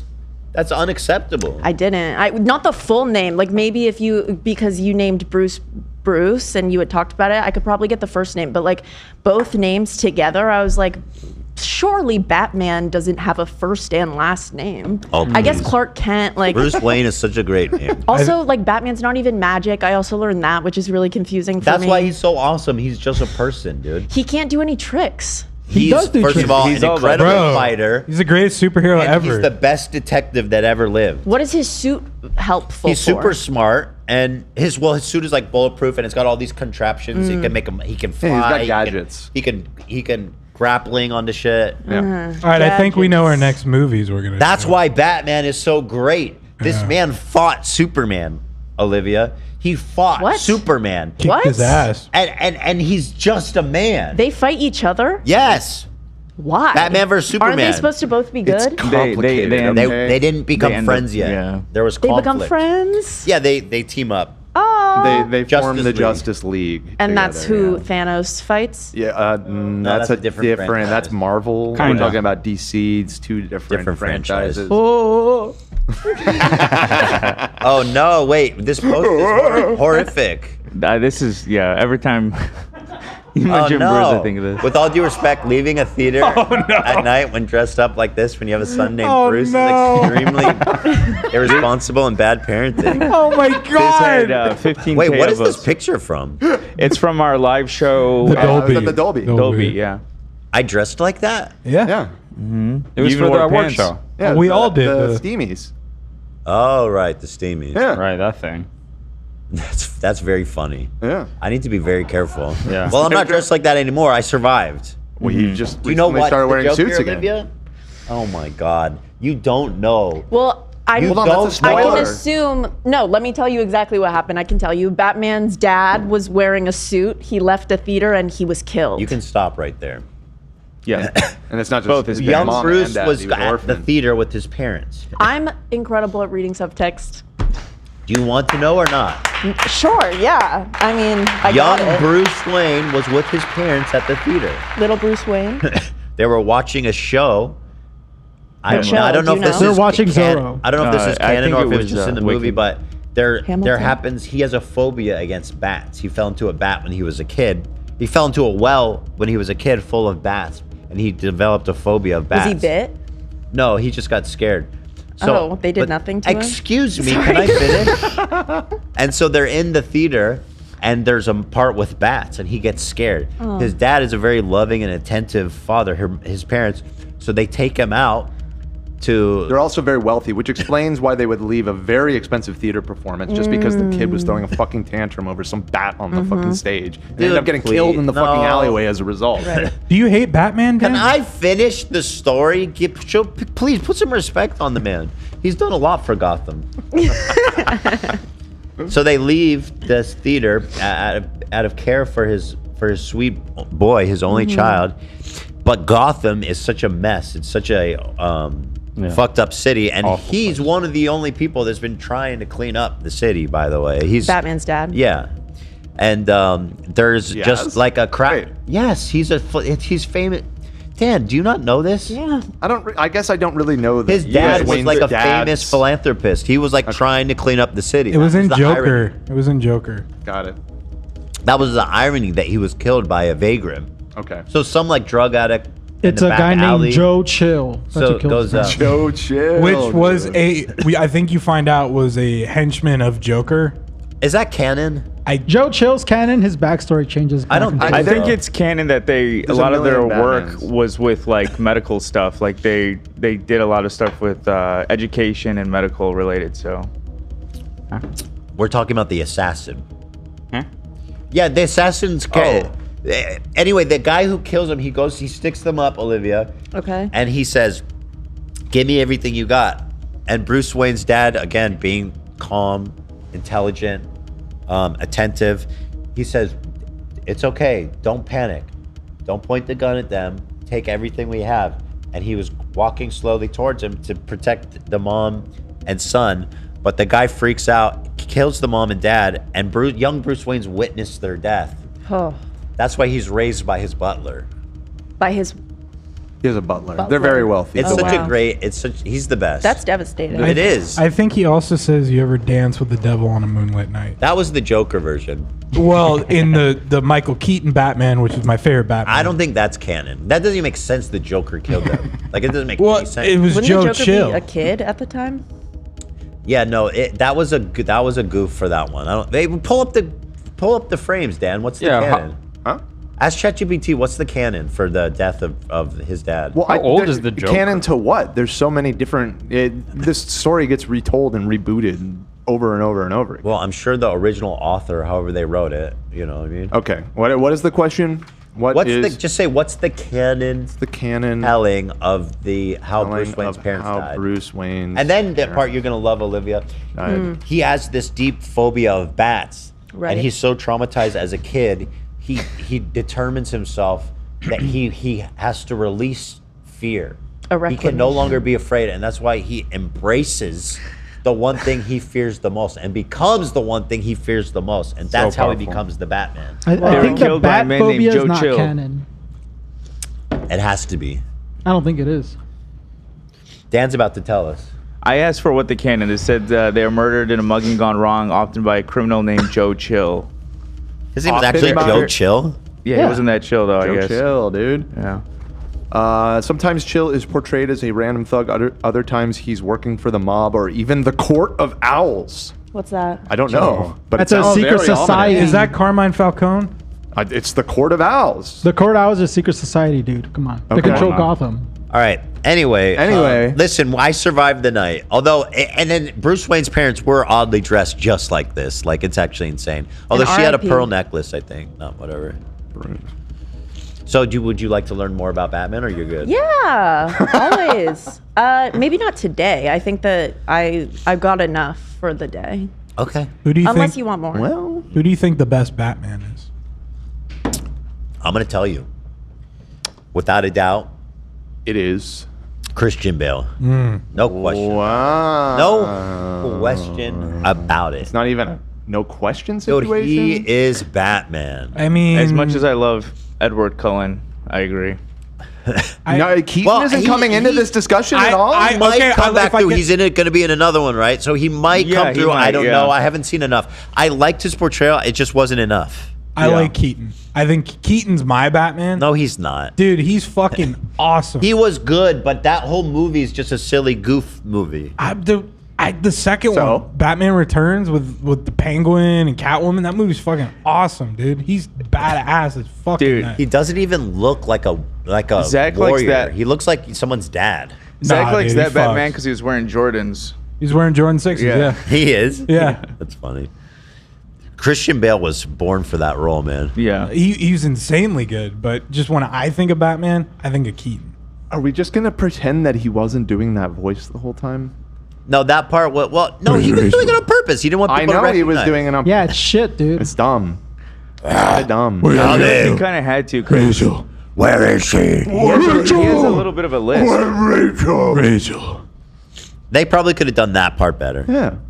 Yeah. He was fine, or more than fine. He was great as Bruce Wayne, but as Batman. Well, if you're think about it. If you're scared for your life and someone starts like this, you're not going to think it's silly. You're going to be scared as fuck. I might offer them. You have the luxury of sitting comfortably lozenge. in the theater with popcorn and snacks. Maybe if I offer them a lozenge, they'll calm down and stop threatening my life. Well, he's hiding his voice. What do you want him to do like this? Find some sort of middle ground here. He's hiding his voice. What do you want this? Oh, so tell me, where is she? Where's Rachel? Where is she? Where's Rachel? Yeah, that's not intimidating anybody. Well, Wait a me. What's it, Minnie Mouse? No, this is the Costco guys now. Hey, where's Rachel? Daffy Duck? All right, let's keep going. This is Dad's Minute, not Batman.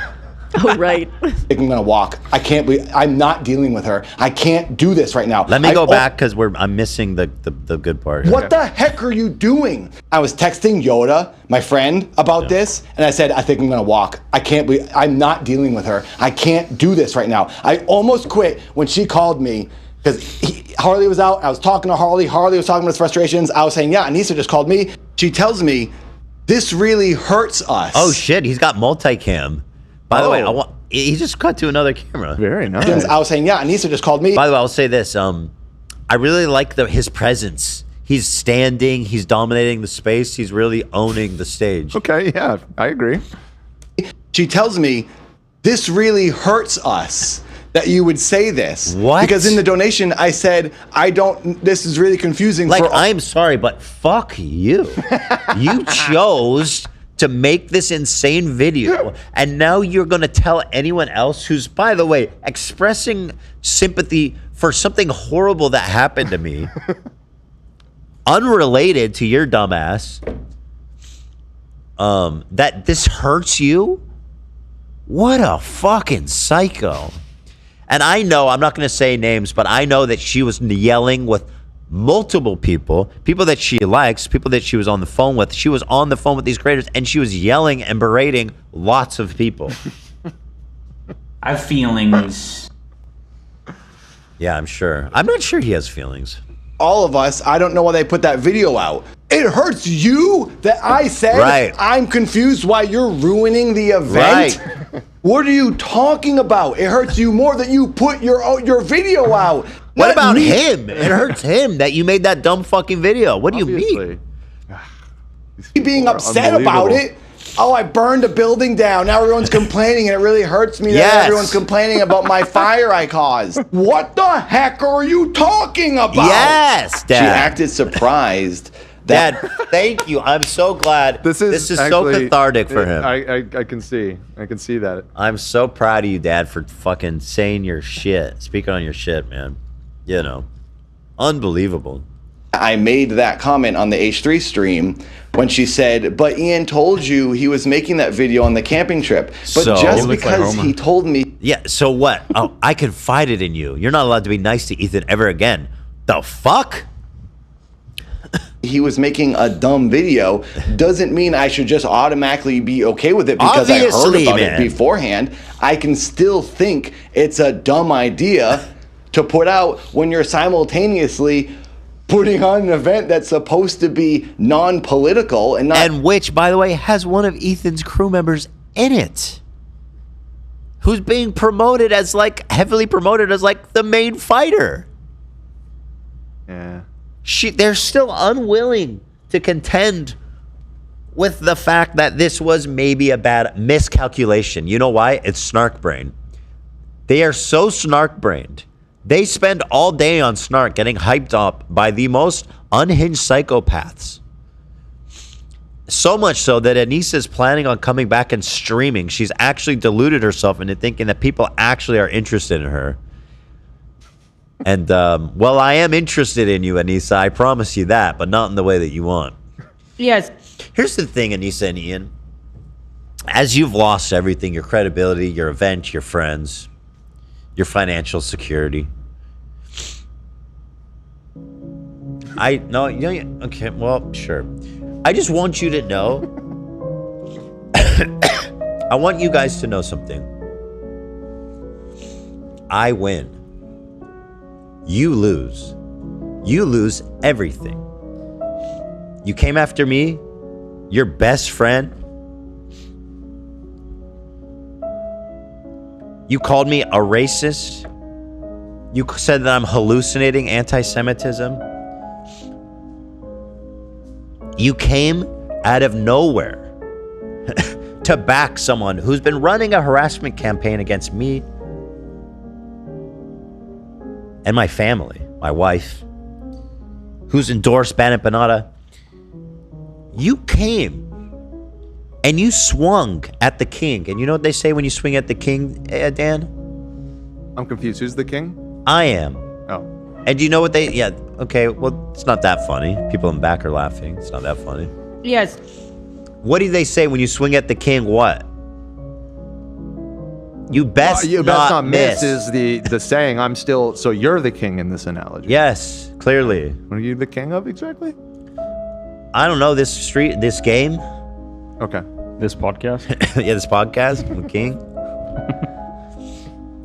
You swung at me and you fucking missed big time. And guess what? Yes. I've never been betrayed like this in my whole life by someone I cared about this closely. And then you had the audacity to come and make another video and justify CPS call. You endorse snark. You live snark. Again, you are elevating disgusting, hateful people who have spent their time harassing me and my family. Look at me. This is me. I win, you lose. And you will continue to lose. And I'll tell you why. Because I'm not done. I'll never be done. I will never be done with you. That's how much you've betrayed me and how much I want you to know how much you lose and I win. Do you understand, Anisa? And I'm not even talking to iDubbbz anymore. He's insignificant. He's gone. Anisa, you're the one. You're coming center stage. You're going to start streaming now. I want you to understand something. Yes.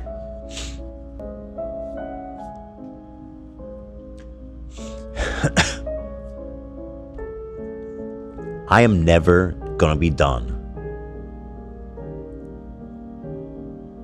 I will never be even. What does that mean? Talking about them, being interested in them, being, I'm fascinated by everything they're doing, right? The streaming, the whatever, the events. You just mean you're never done making fun of them? Never. Oh, okay. Excuse me. There'll never be a point where I'm going to be like, I'm just saying, and this is for the audience too, because I want you guys to know, there will never be a point when I will say to myself, okay, it's time to move on from this. I want you to know that.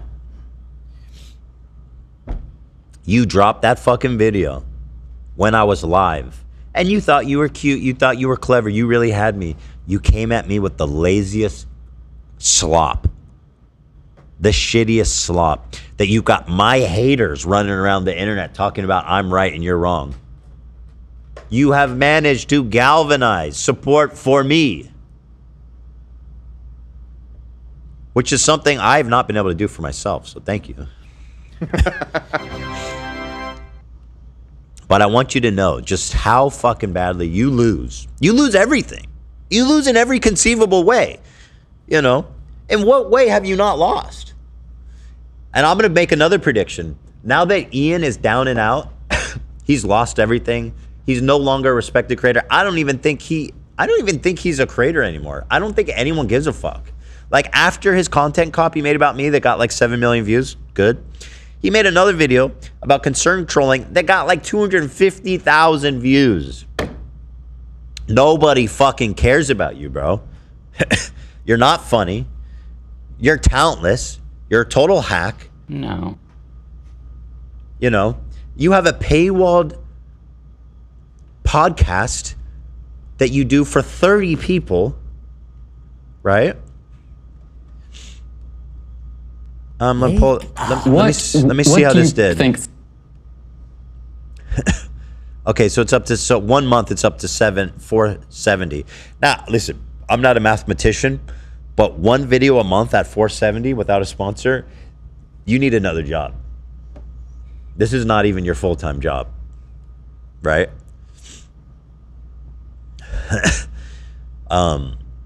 So yeah, you lose. Fuck you both. Scum. You know? Wow.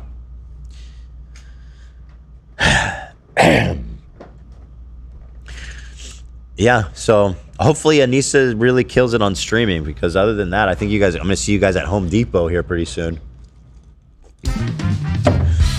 You're gonna be helping me looking for light bulbs at Home Depot, which is respectable work. I think that's probably a good gig. I think they have good health insurance options. I think the hours are kind of shit, but the work can be fun if you care about hardware and stuff. Something tells me they don't have Ian's good health pretty insurance handy. options. Oh, I was making a prediction. Now that Ian has lost everything, he is. I'm being serious. Okay. He's lost everything. And now you see Anisa sad posting about how I think this is elite. Let me pull this up. I'm going a little bit out of order, but where's the recent Anisa cake post? I'm gonna pull that up. This is part of my evidence. And obviously, they're obviously Jewish. So my prediction is she's going to slowly start putting these breadcrumbs that maybe their marriage isn't that great. And it's not her fault either. By the way, it's Ian's fault. He didn't remember her birthday. He didn't get her a fucking cake. Wowee. Imagine posting this. She has the same birthday as me, which God help me. So she posted this 10 days after her birthday. Ian randomly showed up with a belated birthday cake. I've been eyeing this for weeks. Now, there's so many things here I have to say. One. Wait. Oh, see, you haven't seen this, Dan. No, I don't really care about Anisa, if I'm being honest. But this is funny.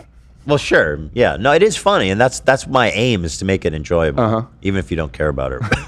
So she's been, well, first of all, who eyes a birthday cake for weeks?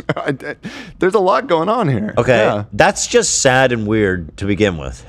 And then, why did he buy you a cake 10 days late?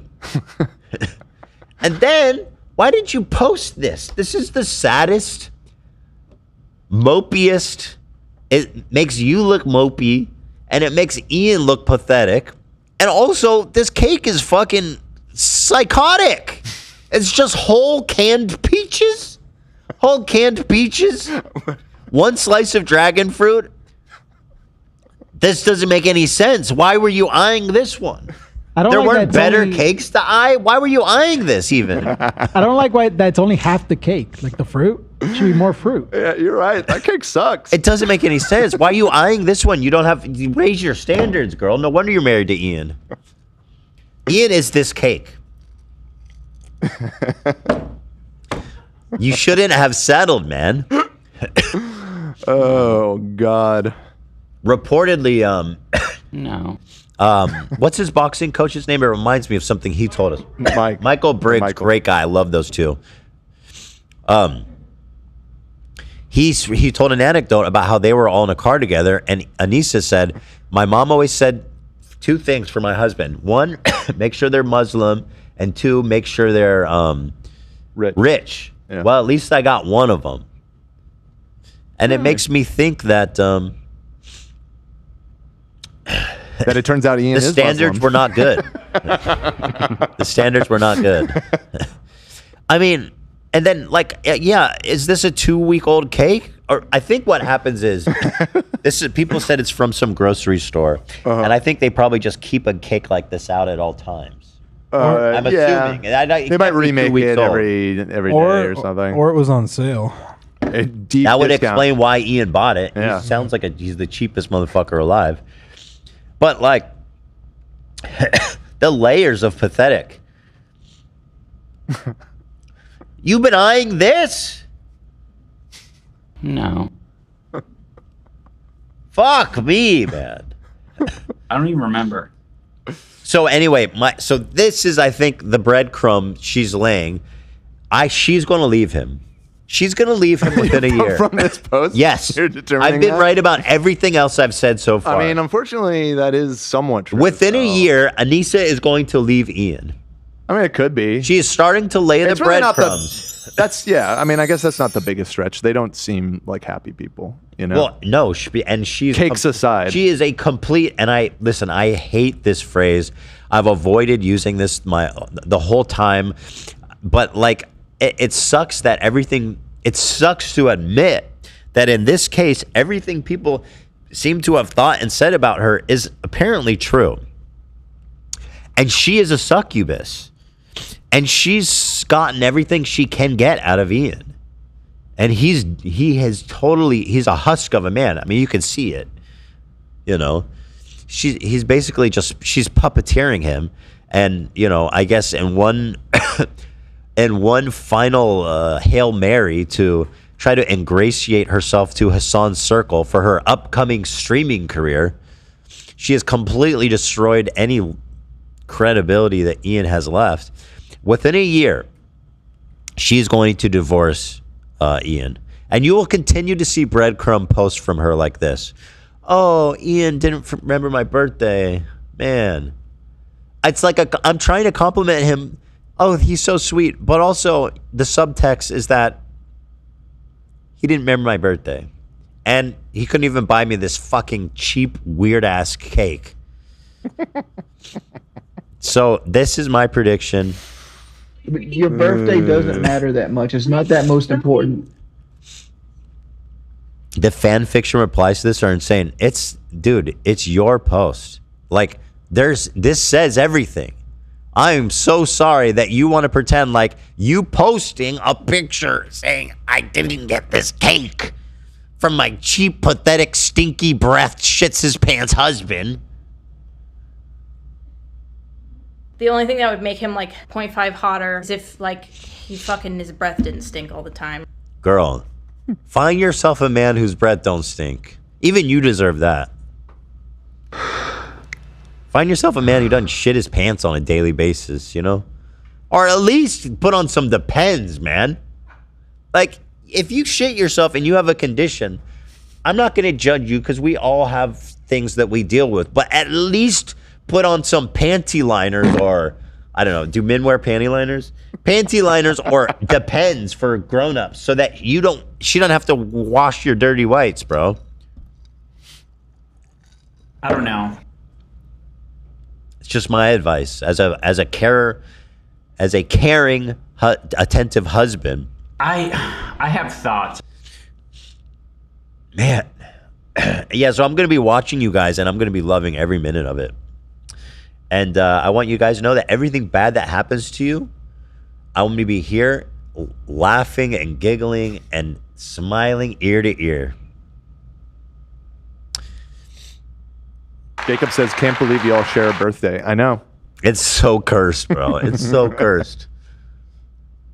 It's a weird birthday. I have not met a lot of people with that birthday. I feel like it's a rare birthday. No. If that makes sense. I think it's rare. I think it's a rare date. Late June, early July, the most active. According to who? It's June 24th, June 25. June 25. 25. The internet says I'm born on the 24th, but they're wrong. It's such a weird thing. Yeah, it's also the day Michael Jackson died, ironically enough.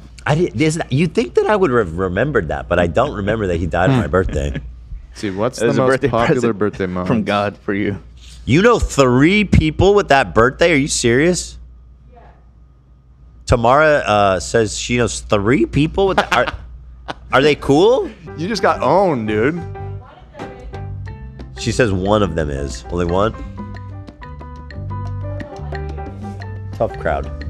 Are you including me in that 3? No, that's.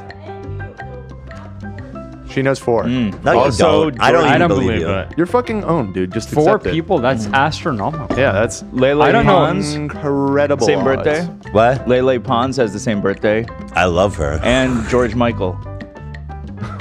Jordan Michael? George Michael. George Michael, dude. George Michael. Never Gonna Dance Again. Wham? Lele. Ricky Gervais, Carly Simon. Oh, Ricky Gervais shares a birthday with Linda me. Cardellini, Angela Kinsey, Angela from The Office. Oh, you know, it's a birthday for silly pranksters, silly funny pranksters. Dikembe Mutombo, dude. Mutombo? Yeah, bro. Sounds like everyone has this birthday. Yeah, bro. It sounds like a super fucking common birthday. I've never met anyone Super else. common. No. But yeah, me and Anisa we share a birthday. Anyway, back to Dad, who's having a great moment here.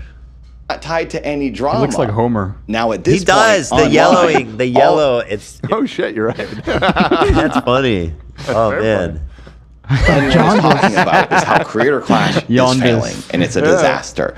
So I thought, in order to combat. Wait, what is with his house? I just realized he just has empty. He just has paintings that are yellow. I think that's part of the. This is his set. He said. Oh, it's a set. Yeah. Oh, okay. I mean, it might be in his house, but Springfield. At this point online, all anyone is talking about is how Creator Clash is failing, and it's a disaster. Yeah. So I thought, in order to combat some of this negativity and maybe try to sway some people into having some sympathy for the fighters and maybe put a positive spin on all this and get people motivated to support the event, I thought I would go on Keemstar's podcast. And Keemstar has an audience who actually watches YouTube. Honestly, somebody should, because as much as they might hate Keemstar, he has an audience and he is influencing how people feel and think about this event. And by the way, I'm pretty sure that he was probably going to go and be involved. Like me, he was going to be promoting, talking about potentially going to this event. So it makes a lot of sense, and it is good outreach for Dad to get involved. Somebody's got to fucking do something. You know, YouTube bozos just want to sit at home, alienate everybody, and then just expect the event to go off without a hitch. To boxing. But before I could go on the podcast, Ian saw a thumbnail Keem posted with my face on it saying I was going on his podcast. So Ian calls me and says, we'd rather you not go on his podcast. Bro, get a life. Why are you entitled to control what... And this even goes back to the Froggy Fresh? Yeah. Froggy Fresh Froggy was- Tonic. Froggy Fresh is the best. That's the Froggy- fighter. Who's the... Hold on. No, Froggy Fresh is the guy who You're suing. got kicked off. You're suing her, right? Huh? The girl that you're suing? Froggy? That's Casey Tron. No. What is happening? He's making. Frogan. Frogan. Oh, okay. I gotta find Froggy. You've been gone for too long, man. Got everything. Froggy never did Froggy anything Fresh wrong. was the guy who got kicked out for training with Sam Hyde. Oh, okay. Now I'm confused now too. I meant No. That's Froggy. No, that's Froggy Fresh. I just need to know That's the a good Froggy Froggy. funk bait, Funky bro. Frog Bait is the good Froggy. That's all that matters. Funky. There's too many frogs. I Yeah. understand. Froggy But and I Froggy used to take Fresh, care of each other. who's been in the chat, seems like a nice guy, got kicked out Froggy. for training with Sam Hyde. And back then, it was at least somewhat defensible because he had this conflict with Sam, and Froggy had made some really gross comments against Anisa. Mm-hmm. Okay, and so... But now looking back, they're trying to control who fucking Dad is interacting with. What makes you entitled to tell him what to do? Like, how dare you? Also, just as an event organizer, how incompetent can you be? The man is trying to fucking get the word out. That's more over the point I was Like, what are you thinking. It's like, doing? yeah. They literally will not let anybody promote They're this fucking morality event. policing all their fighters. They don't know what the fuck they're doing. They really don't. It's staggering. That's because we don't know what he's going to say. I said to Ian, it doesn't really matter what Keemstar says because he's going to talk trash about the event regardless. Yes. Whether I go on the podcast or not. If I go on, maybe I could at least combat that. And Yes, get a positive voice in there to represent the event and get people talking about the event anyway. Yeah. Since when do boxing events need only positive, happy things and, good times and happy things? No conflict, no shady characters. What are you talking about, bro? Trying to think, but nothing happens. God We damn. want our blood sport to be PC as possible, okay? Yeah, exactly. He fucking morality policed me right out of the picture, you know? try to sway some people and defend the event and make people kind of feel some sympathy for me and the other fighters and possibly turn the tides and get people to come around on this. Ultimately, I told Ian I wouldn't go on the podcast because now I'm thinking I'm rocking the boat. I don't want to make people upset. I don't want to get Ian and Anisa to kick me off Creator Clash because I'm being controversial or I'm stirring the pot and causing problems. I really didn't want to get kicked off. And I also didn't want Anisa to call me and get after me again for doing something that she didn't like. I thought this was too risky for me and I was jeopardizing my own stance in position in this event. So I said, fine, I won't go on the podcast. But the whole time I'm thinking, I really do want to There's a note here. It says, I did eventually go on the podcast last month after Ian and Anisa left. Do this. I want to go on there and talk to Keemstar and try to promote the event and face all this criticism. Also, listen, Dad's a small creator. He deserves to get a little fucking exposure out of this himself. Why are you trying to keep everyone down? Fuck you guys, dude. And try to do some damage control because no one was doing that. Yeah. But I did also get injured that day in sparring. My arm went numb, which is a thing that happens sometimes when I got hit. So I had to go to the doctor. So it was probably for the best that I went and got that checked out. But I did say to Keemstar, I would like to come on the show later and talk about this because it was something I wanted to do because nobody else was doing any damage control for this event. Yep. Now, every fighter in Creator Clash 3 was offered $15,000 to cover their fight training, except for LA Beast, who I guess got $7,000 additional because he said his training cost more than that. I don't know if anyone else got additional money, as far as I've been told by the event. Did anyone get money? Because you guys, Lena never got money. Can I give you back the 12K and get the 15K? Yes, that'd be great. We would both win in that case. Yeah, I want the 15 fucking K. He was the only one. Regardless, when the event got postponed, they offered everyone an additional $10,000 as an extension to extend your training until October. A lot of people couldn't do the event now because it was getting extended. Myth dropped out, LA Beast dropped out. Where are they even getting the money to do that? They're like down $500,000 from the last event. What do they do? Why? What? Because there's like 20 fighters? That's $200,000. Yeah. So wait, they owe you $25,000, Lena? Or was that before, after? You screwed me by paying us back. What happened to being my financial advisor?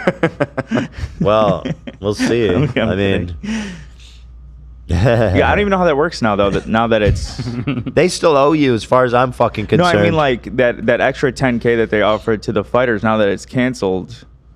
Well, was that offered after you guys quit or before? Yeah, not in regards to us. I just mean in general, like. They should fucking pay everybody, man, who've spent time on this shit. Especially the small creators. Like, Lena is not a fucking, she just... What the hell, dude? Freddie Wong dropped out. I didn't drop out. I thought about it. I thought, is this worth doing? And then ultimately, I thought, I really want to box. I've been training for so long. I don't want to stop this, and I want the event to happen, and I really want to get in that ring a third time. Also, that $10,000 will help me out. In addition to that $10,000 extension dollars, I was going to get now a cut of Ian and Anisa's 34% that they were going to get paid. But since they've dropped out, all that money will go to the fighters. I'm thinking this is great. And on top of that, I would also potentially get a bonus check after the event sells out. They'll split up extra money with all the fighters. So I'd get 3 types of payment. I'll get that $10,000 extension and then the 2 bonus. And by the way, I'm happy Dad and the fighters are getting paid. However, charity event, this is not a charity event. And the mistake was marketing it that way at all. And I don't put any blame on Dad or any of the fighters because they're not the ones running the event. And they're probably like, oh, okay, so wow, this event's really doing good. We got bonuses, we got charity money, great. By the way, just to get ahead of this, Ethan offered us the full 15. We told him the truth that we didn't spend 15K yet, just for the record. You spent 12, yeah. Yeah, which was very generous of you to pay us back. Well, I listen, Aaron, if that is your real name. I know you're running a nice little operation there. I know you got some money in the bank. Somebody's got to pony up, okay? If it's not you, if it's not Ian, one of y'all got to make this shit right. Okay? What a joke. Checks, we'll call them. But now that the event has been canceled, I'm not getting that extra money. I'm not getting that $10,000, even though I did some of the extra training. It sounds like he got training money. Lena never got a fucking penny from them. Yeah, why'd they fuck her? Yeah, I don't know if he worked something out to get paid ahead of time. Like you said, the first time, they were going to pay you back after. And I was like, fuck that. And I got on the phone with Ian. I said, you guys need to pay him up front. That's ridiculous. Yeah. I assumed that same arrangement was happening. Maybe, yeah. I thought it was just because you basically vouched for me the first time. So I vouched for Lena. Yeah. But it sounds like everyone else got paid up front and Lena got fucked. What's that about? They just taking advantage of nice people? Is that their strategy, their business strategy? The event's canceled now and it's just over and there's just no more money. And it's really messing me up and it's really hard for me to be okay with this. That's why I'm making this stupid video, because I'm upset. It sucks. I put my heart into this. I got freaking beat hard this year, harder than I ever had. And I thought, I'm gonna do this. I'm gonna train like a freaking professional. Keep my head down, avoid this drama, and now here I am, screwed. At this point, I just started getting too worked up, so I'm now just ending the video. I would have liked to have seen it, Dad. I think the passion is warranted.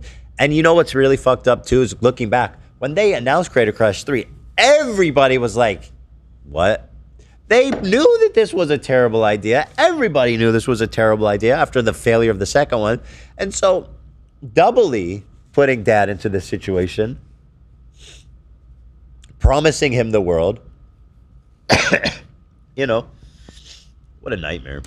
When I filmed this, I just sort of spilled my guts and got kind of worked up. Then I remembered more things I wanted to say, and I tried to compose myself a little bit better, so the video's a bit wild. The last thing I want to say is that I always tried to be respectful of them, publicly and personally, when I was talking to them. I've always given them the benefit of the doubt and never really wanted to place blame on them or anyone. And then it turns out they were just talking trash about me behind my back.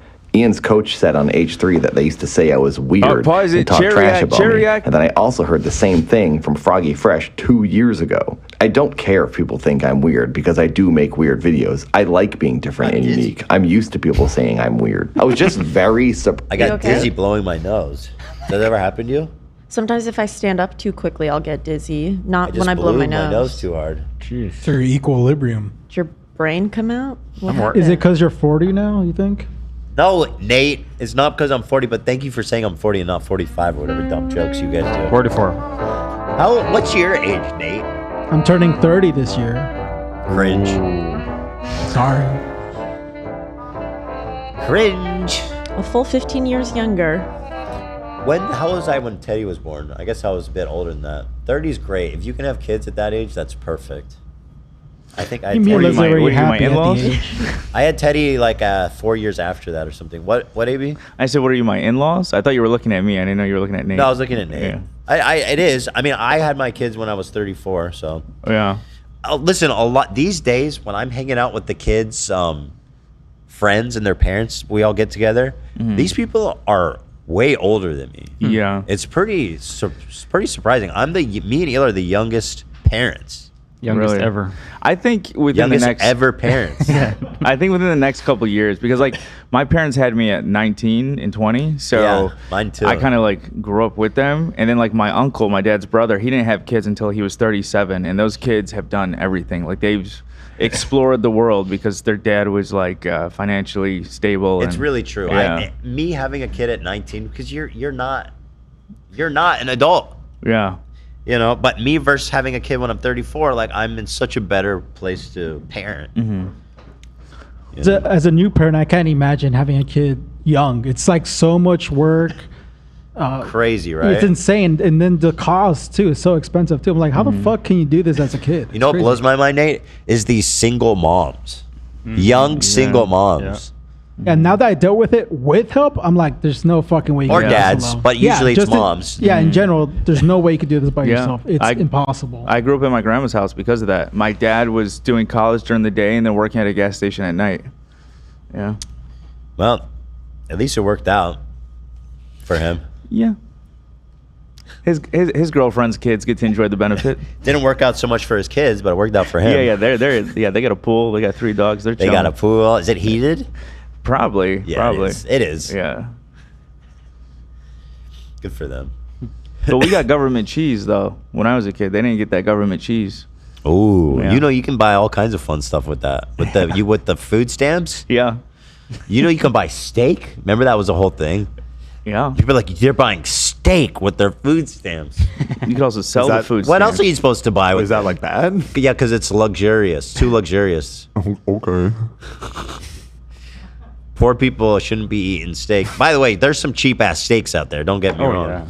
There's some budget ass steaks. Dollar steak. I need a follow-up from Chatter, who donated $10 and said, please tell Ethan to react to Ringo Starr's Peace and Love campaign of a choir currently orbiting in space in honor of her birthday today. Google it. I did, and I am not... Did an AI write that? I'm not finding anything about a choir orbiting in space. I was very curious, so I Googled it immediately, but I'm not coming up with anything. So if you have some sort of clarification, Stephanie, that would be helpful. Thank you. Can try to decipher this. Anywho, well, how old is Lena? It's really up to the woman the most. I'm Lena's 31. 30. Oh, you're 31. I'm 31. She's 31. Are you 31? Yeah, and Ela was about that age. I mean, listen, no, what it is, what it is. Yeah. No, the early 30s is still young. Like you guys, I'm being serious. These people are, I don't know, they're having kids in their late 30s, early 40s. Yeah. Pretty wild.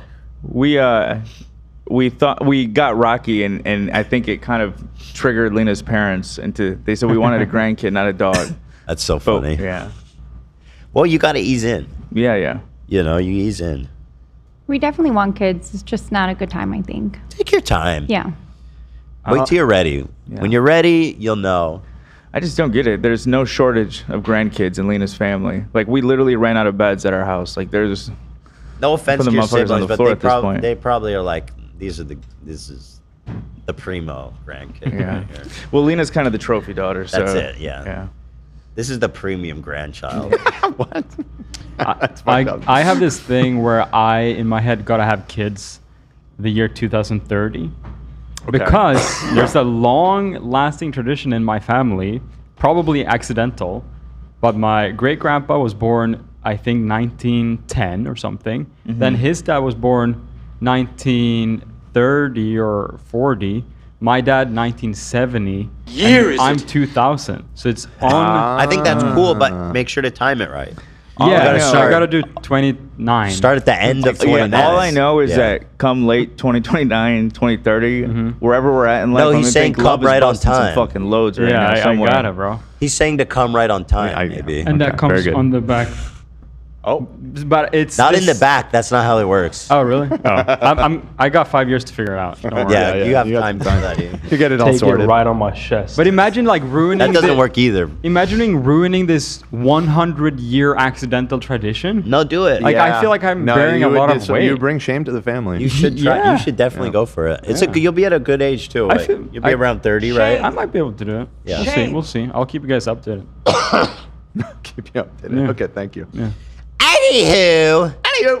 Surprised that it was happening by two other creative people. I thought they were like me, and I didn't expect them to make fun of me for being different. Oh yeah, he's I thought talking that was about the point of Creator Clash. He's talking about how when Michael and Kate came on, they were like, they were talking shit about Dad, and that broke my heart because Dad loved those guys and did a lot for them. Do this. I'm gonna train like a freaking professional. Keep my head down, avoid this drama, and now here I am, screwed. At this, I just sort of spilled my guts and got kind of worked up. Then I remembered more things I wanted to say, and I tried to compose myself a little bit better, so the video's a bit wild. The last thing I want to say is that I always tried to be respectful of them, publicly and personally, when I was talking to them. Yeah. I've always given them the benefit of the doubt and never really wanted to place blame on them or anyone.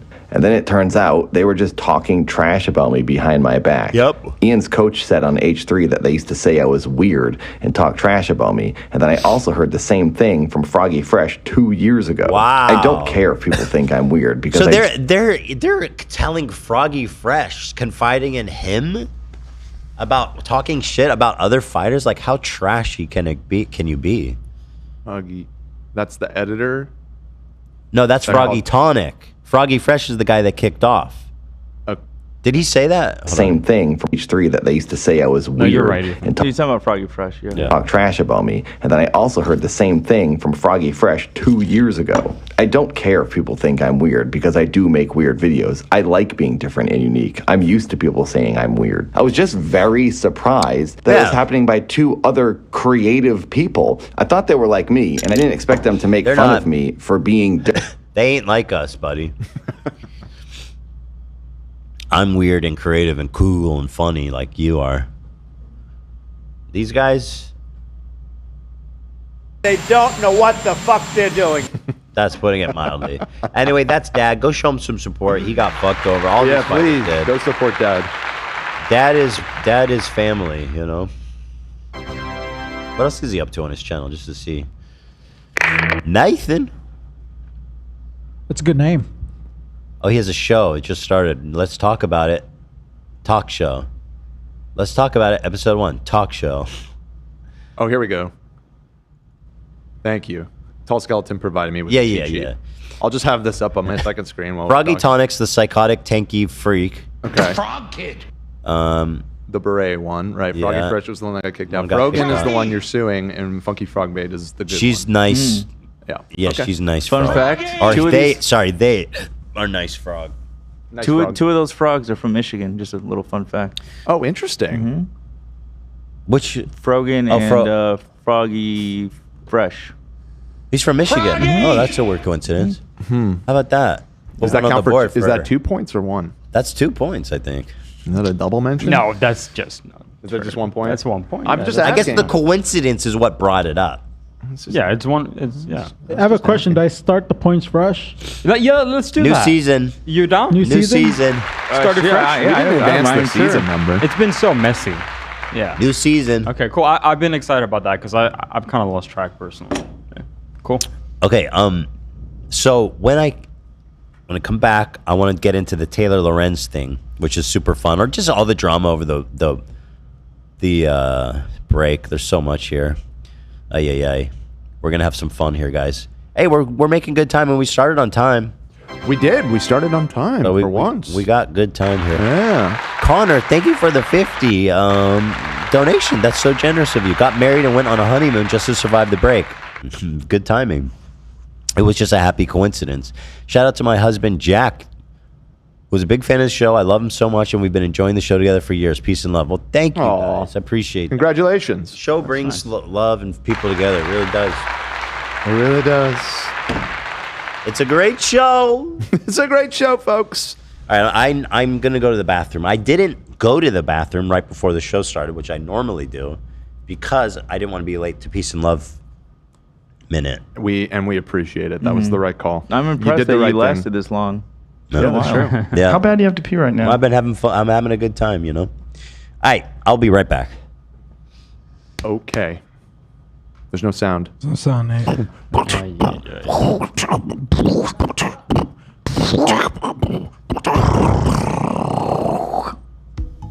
feel like the guy in Spaceballs. Hey. What's up? Missed you guys so much. It was my birthday yesterday. Can I get a happy birthday from my faves, Dan and Lena? Wow. Thank you. Peace and love. Happy birthday. Happy How birthday. sweet. It's Ileana. Yeah, happy birthday. Happy birthday, Eliana. You hear that, Lena? You and me? I did, yeah. That was a little of a shocker there. Okay. Not for you, for me. Oh, come on. You're my favorite, Lena. Yeah, please. Thank you, that guys. counts. Thank you. Hey guys, feel free to delete this if it's not allowed. Oh, should I be reading this? Delete it. Oh no, it looks like it's okay. Just delete it, But bro. for all European gamers in the fan, just wanted to say that the Stop Killing Games initiative could still use some signatures to help preserve video games. That's right. Love the show. Peace and love. So, yeah, Love was explaining a little bit to me this morning because I was asking what was going on with this pirate software situation, which I know is like somehow connected to it. And he said the pirate software part is whatever, but the actual initiative is for games that are online services, and then when the company shuts it down, the game forever becomes inaccessible. And wanting to preserve games in some way. So and basically I guess just not like what they're doing is pretty much selling licenses to game at this point, where they remove it when they decide not to support it randomly. Right. And people are freaking tired of that. I'm it fully is- with it. There's a lot of games that I like that I can't play anymore because of that. Right. And so there's this EU, I guess, Commission kind of signature website where that you can sign if you're a European citizen. You put in your ID and whatnot, and you can share your support for the movement. Interesting. If you Google it, you'll figure it out. You'll find it. Okay. Moist Critical has been talking about it a lot. All the classic gamers. Muda.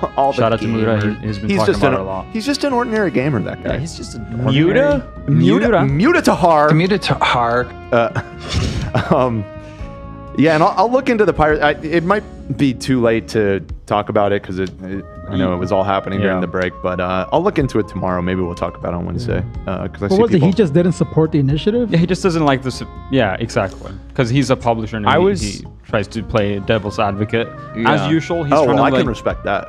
Yeah, right. But he's trying to always have the opposite opinion hot of take. whatever. He's a contrarian. And people are kind of tired of it. And I'm totally with people's opinion about that. But yeah, it is a little bit mute at this point. Like, whatever. But he juiced the heck out of the movement because everyone started hating on him. Oh, so maybe he's like kind of a sleeper. Sleeper agent. Yeah. He's like Jesus. It had like He died. 400,000 signatures. And it was going to end, I think, this week. And it got like 500,000 signatures after everyone got mad at him. And died this for is the like greater good. legal signatures with ID and all that stuff. Right. So Okay. Interesting. That's pretty sick. It sounds like okay. I'll dig into it tomorrow, and maybe we'll. Speaking of nerd shit, real quick. What'd you get? I got this Oh, Darth yeah. Malik in the mail today. I totally forgot that I pre-reserved this. I don't even know how it Instagram fed it to me, and then I just reserved it on GameStop. And when I got to the office this morning, it was here. So for all the KOTOR fans, yeah. I just discovered something interesting. What's that? Speaking of figures, the Labubu. I use this app sometimes to legit check sneakers, and they have a Labubu category now. Nice. Really? Yeah. What a strange thing that these things have taken off. Yeah, I'm pretty shocked to see that. But I mean, that's good. Okay, I've been sent a video that explains the pirate software drama in 45 seconds. Let's do it. Yeah, good. That means we don't have to. In fact, the last 44 seconds. Yeah, here we go. Do it times 2 speed. Oh, okay. It's 44 seconds. It's too long. Let's see. Playback speed. Let's go 2x. There we go. 20 seconds. Stop Killing Games is a movement started by Ron Scott, owner of the channel Cursed Farms. The movement's goal is to force game devs to have an end-of-life plan for the games, so people's games won't be unplayable once the servers shut down. Something that happened to the Ubisoft game The Crew. Sadly, YouTuber Pirate Software misrepresented the initiative, claiming Ross was asking for all live service games to have a single-player mode and have their servers run indefinitely when he just wants games to be made with post-support functionality in mind. The bad PR really hurt the campaign, as with less than 40 days left, the EU petition has less than half the needed signatures. So make sure to spread the word and sign the petition if you live in the EU, as this succeeding could ensure our games are playable for years to come. That's 47 minutes saved. See you next time. Wow. Love that. That was awesome. really nice. I'm giving a upvote to that one. Yeah, that's good. Thank you, Bubble Brian. All right, next. All right, now we don't have to talk about it. It's covered. We should do that more often. Oh, this is so good. Somebody said, Dan, please, where is your hat from?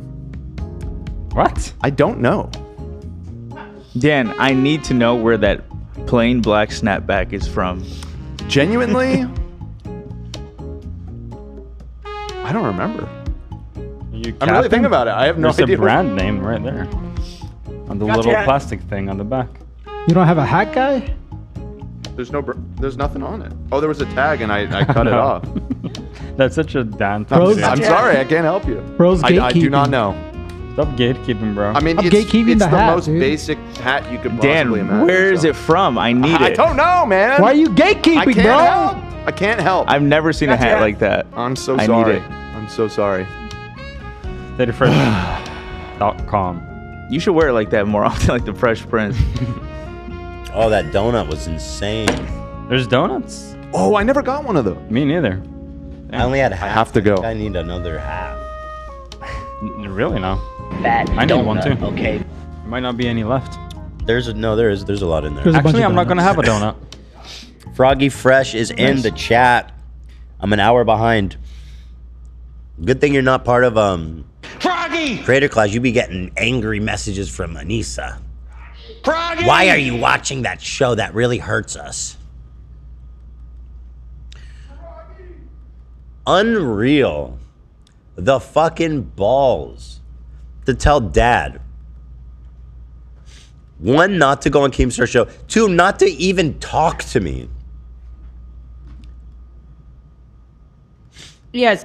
Yes.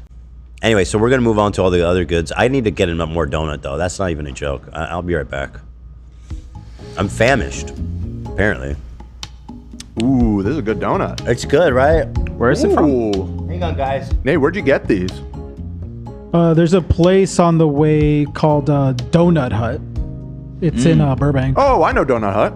Yeah, Donut it's Hut? very famous. I used to hit that place all the time. Pizza Hut's cousin. Oh, yeah. Nate, I have so much respect, like I said, for you switching. I do not know how you sit there that whole time and don't walk around or go pee or whatever. I mean, I know we cover you sometimes, but I was going like every 30 minutes at least. I literally just don't drink water. Also, I'll pee all the time. I'd be chugging the water in Ian's memory. Okay. I've gotten to the bottom of the kids being sent into orbit to celebrate Ringo's birthday message. It was that, so the kids are, nobody was sent to space specifically for this purpose. An elementary school recorded some sort of video message for Peace and Love Day, and it's being broadcast like either to or from the International Space Station, which is cool. I still, to be honest, I still don't quite understand. So you didn't get to the bottom of it. I guess I didn't really get to the bottom, but here's the video. So Oh, this is so good, Nate. Might be Kleins. Wait, this is like what I did with, this is like the Justin Bieber video. Is it? I don't know, it looks like it. Just singing into microphone. Let me hear in it. the studio.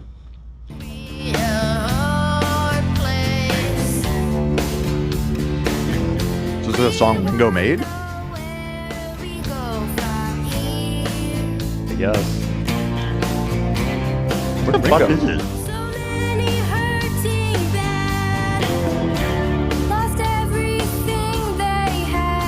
What are we watching? I don't like Something it. to do with I don't Peace like and it. Love. I don't want And this you're- song and in you- space. Yeah, it's And a you're bad saying song. they sent these kids to space because of No, this? they didn't send the kids to space. They're there right now, Dan? Let me read. Peace and Love all the way to space. Oh, okay. Maybe Wow, they are sending them to sending- space. That seems To not celebrate right. Ringo Starr's 85th birthday, Matt Sorum and the Adopt the Arts created an unforgettable tribute. You'll never forget this. Why would you even set yourself up and write that? That is unforgettable? It's like, Well, they're sending it to I will space. never think about this video again. You gotta be your #1 fan, you know what I mean? You always hit your videos with a like. True. Right. I wouldn't say this is, yeah, true. All right, so at noon on 7/7, Ringo from his annual Peace and Love gathering in LA will give the command to the mission control team in Houston, and his message of peace and love will be sent to the International Space Station. Facilitate. What does that mean? Is that just the internet? Well, they're transmitting it to the International Space Station. It's just the internet. So what? They The have astronauts internet. up there, like they're just forced to sit down and watch this like children's choir sing. I think that just means it's on the internet and they can watch it if they want. Yeah, they're just like the idea of peace and love. They're sending that to It's on a space. hard drive on the up there. You know what I Send mean? it on a hard drive. Yeah. They send it on Speaking of stuff in space, Elio, the new Pixar movie. My boys were for whatever reason they were obsessed. They've been talking about this movie for like a month leading up to it. So we went and saw it without knowing anything about it. Great film. Really? Such a cool flick. It apparently flopped though. It's a flop in the box office. Really? Yep. What is it called? Elio? I thought it would do good just because seeing how my kids were so Elio hyped for it. Elio. Hello. Maybe. Elio. You know, I guess it makes sense because I'm just not. I've never heard I'm of not it. plugged into. I guess into so. kids media at all, but I have never heard of this. Oh, the reviews are not that good. I thought it was really cool. Yeah, it was a huge box office flop for Pixar. Hello. No, Pixar's kind of fallen off, haven't they? Kind of. That's why they've they're had some doing like fumbles sequel movies recently. all the time now. I thought it was great. Who reviews kids' movies? It should be kids. I That's bet a there's good just a point. bunch of fucking adults. Yeah. You know what I mean? Bunch of grown-up losers. Kids like your kids should rate them. Disclose their age. Yeah, it's like 45-year-old. If you ask like 6 to 10 year olds, it'd probably be 100%. Yeah, exactly. I think that would make way more sense for kids' movies. Love and I went and saw a movie over the break together. Really? We saw the new Final Destination. Oh my God, did you like it? Yeah, Lena, Dude, I saw that one. rocks. Oh my It's like God, a comedy, I need to right? It's see not it. like serious. It's not exactly a comedy, but it's pretty fucking funny. Tastefully self-aware. Yeah, that's You know? a great way Yeah. of putting it. That's a great way of putting it. Wait, Lena, didn't you go to the premiere? No, not that one. Oh. Yeah, I went to the Jason right, anniversary. right, sorry. Mhm. Yeah, do you like the old ones, Lena? I do. I love. Oh, you and- love it. Yeah, You're gonna love this one. Okay, cool. Yeah, after making so many, I didn't know that was the direction they took with this one. So I'm kind of glad though. I don't want to say that it's not like it's not so self-aware that it seems like it's a parody of the old movies by any means. It still takes it seriously, so to speak. Yeah. But kind of like Scream. But the filmmakers very much understood how ridiculous those movies are, and they lean into it in a very funny way. I love that. I'm excited. No, that was good. All right, let's move on. We got some goofs and gaffs there at the top. Although maybe I'll skip these. So I got ice in my mouth. You have a little crumb on your lip here too. That is so embarrassing. you look like Come into my mouth. I just want to make sure. Thank you for telling me. For the clips. No, you know? thank you. Yeah. Thank you. You and all of you other motherfuckers that watched it happen and didn't say anything. Huh? I didn't understand any of that. You understood. Yeah, I mean, you got it. I wish if I had a crumb on my lip, I want to know about it. you know? I didn't see it. Yeah, you getting mad Did that you I didn't see tell it? you? Because I saw you nodding. No, but I'll be more attentive and Breadcrumb. let you know as soon as I see something Did wrong anyone with else you. see the I didn't crumb see and the crumb. decide I'm not to? staring at your Technically, lips. I see it, but Why didn't you say staring something? at your Nate? juicy lips? Well, did you see it or did you just observe it like in your See periphery? it, see something, say something, Nate. well, I didn't know that was the policy. They taught us that after 9/11. Yeah. See something, say something. Yeah. Right. I got you, bro. I think that was probably abused. See and say. See then say. It was abused. I'm You sure. mean like overly just people being racist? Yeah, they're probably like, oh, there was these Muslims in line, and they were probably like Indian. I see and then I say. That's what they told me to do. All right, let's go on to all the fallout. Taylor Lorenz, my bestie, has accused me of being a raging misogynist who hates women, which got this whole 100% right Yeah, she nailed me. She shared Cat Tenbarge article. Ethan Klein's War on Women. Ethan Klein's a raging misogynist who hates women. Excellent piece by Cat. Now, anyone who's calling this an excellent piece has to have not read it, because this is straight up drivel. It is the dumbest. It's just horrible writing, and it's all not true, and it's all like just super bad faith. I mean, I can see why these people are no longer employed by reputable institutions. They're utterly inept. I would be, dude. Can you imagine posting this article in like, where did Cat work? Fucking New York Times. I don't know where. The New York Times. Like the editor should fucking commit Sudoku or whatever. Did you say Sudoku? That's a funny one because no, I said Sudoku. That's not right either. But what's the name of the game? Sudoku. Yeah, Sudoku. They should have committed Sudoku. Careful. Little boo boo. That's funny, right? That's good shit. It's funny how you said the word wrong. No, but the joke, if I said it right, no, that wasn't committing Sudoku. It wasn't that funny. It was funnier because you said what? Yeah. I don't know. I'm just.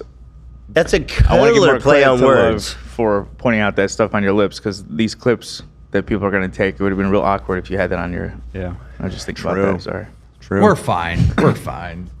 Are you trying to make sure I can't understand you? Maybe. You just mumble rap. My niece, my oldest niece, she's talking quiet and fast like me, and I was like, I get it. I'm gonna go back, and I'm gonna be loud. I'm gonna speak slower. Just speak assertively. Yeah. Yeah. Speak like you want me to hear you. Do you want to try? I'll give it a shot. I heard that. I'll give it a shot. That one I heard less. All right, so anyway, here's Taylor. As an English and gender studies professor, I can't deal with how many people use this term incorrectly. Misogynist means woman hater. Her tweet actually reads, Ethan is a raging woman hater who hates women. Oh. A+ journalism. Stops. Anyway, so I started by saying like Cat Tenbarge calls me a misogynist, and then these bozos do this thing where they go, I never said you're a misogynist. I just wrote an article that says Ethan Klein's War on Women. It's like, do you know what words mean? Like, what is the point of even conversing with these people? They are either so willfully obtuse. Wait, you just said it. You just said it. Yeah, what's the point? What is the point of conversing with these I'm people? not conversing. I'm They're dunking. fucking losers, dude. This is dunking. Yeah, well, okay, fair enough. Well, but you told me you spent all break going back and forth with them. That's conversing. Nah, it's been a war. Because Taylor Lorenz thinks that she can just fucking say whatever she wants about me. And yeah, but nobody takes her seriously. She needs to understand that. By the way, talk about throwing stones in glass houses. Taylor Lorenz is obsessed now with this video from 12 years ago about the Boston bomber that I've talked about. It's an old video, which is really embarrassing and cringe. Again, it is 12 years old. It looks like it was shot on a potato. And there is context, which I've explained, but I don't really even want to get into it right now because, frankly, it's 12 years old. I mean, who gives a fuck? And so she's obsessed with this 12-year-old video, and she keeps posting it and reposting it and posting the video everywhere thinking that people care. Our audience knows what it is, and they don't care. But this woman has a disturbing history of messaging children without their parents knowing. Very disturbing stuff. Wait, what does that mean? Well, that's a good question. I'll explain it. But let's get through this. I'll explain exactly what that means. Okay. Well, for example, she's chatting up this Roblox protester. Right. Well, I know about the 17 years old, and then she's receiving a text from this Roblox protester at 3 a.m. Why don't you take a seat right over there? I'm still convinced she got trolled with all of that. Yeah. Like, I don't think that was sincere. Well, that makes her look even fucking dumber. Well, I agree on that part. But there's all. Well, I'll show you because I have the receipts on that one. But Taylor says, blah blah blah, yada yada. Let's see. What was on the agenda tonight? A girl can't even say she hopes to witness the death of Western imperialism without anyone being accused of doing it for a man. So she said, whatever bad stuff happens to America because of this, we deserve it. And I was like, wow, so fucking brave, dude. I bet Hassan is going to he's going to notice, he's going to see. Because she's literally just it's so obvious she's just pandering to him. She's literally just doing the America deserved 9/11, like edgelord. Taylor wants to be like a leftist edgelord and then act like she's completely blameless. I said, Taylor, it doesn't matter how hard you death to America. Hassan just isn't into you. I mean, it's a dumb joke, right? But it's not that serious at the end of the day. So she says, a girl can't even say she hopes to witness the death of Western imperialism anymore without being accused of doing it for a man. Shake my head. By the way, I can't get over the fact that all these people who want these like she's so desperate for the virtue signaling social credit. As far as I can tell, she grew up and is associated with extremely affluent people. Okay? She is like the poster child for white Nepo. Well, I don't know if she got her job from being a Nepo baby, but she is a white, extremely affluent, well-positioned person. It's always these motherfuckers who are like, I can't wait for the end of Western imperialism. It's like the people who benefited from the most get to LARP like they're revolutionaries and reap social credit. It's so pathetic. I said, and stay away from my kids in Roblox, weirdo. That's true. I don't want my kids playing Roblox knowing that Taylor Lorenz is stalking them as some fucking... She's got an avatar in Roblox? She's following my kids around? Is that what's happening in Roblox? I made a joke. I said the FBI wants to know about what Taylor Lorenz are investigating. The federal blocks investigators, Dan. It's the Roblox police, the FBI. That's great. They want to know what she's been up to. This stuff's all kind of boring. I'm going to get to the video she posted today. Let's see. Taylor posted a video of conversation. Oh, yeah, she did this again with leaking the DMs. A fucking moron. Let's see. Oh, yeah, here. She made a video. She made a post saying this. Totally out of pocket. Look at this. She responds to me and says, I said, I have a majority female audience, by the way. She's mad I'm more for the girlies than she'll ever be. Now, at this time, I'm keeping it pretty light. I'm just being silly. I'm saying I'm more for the girlies. She could have dropped it and moved on. But no, this girl had to escalate. So insane. Listen to this.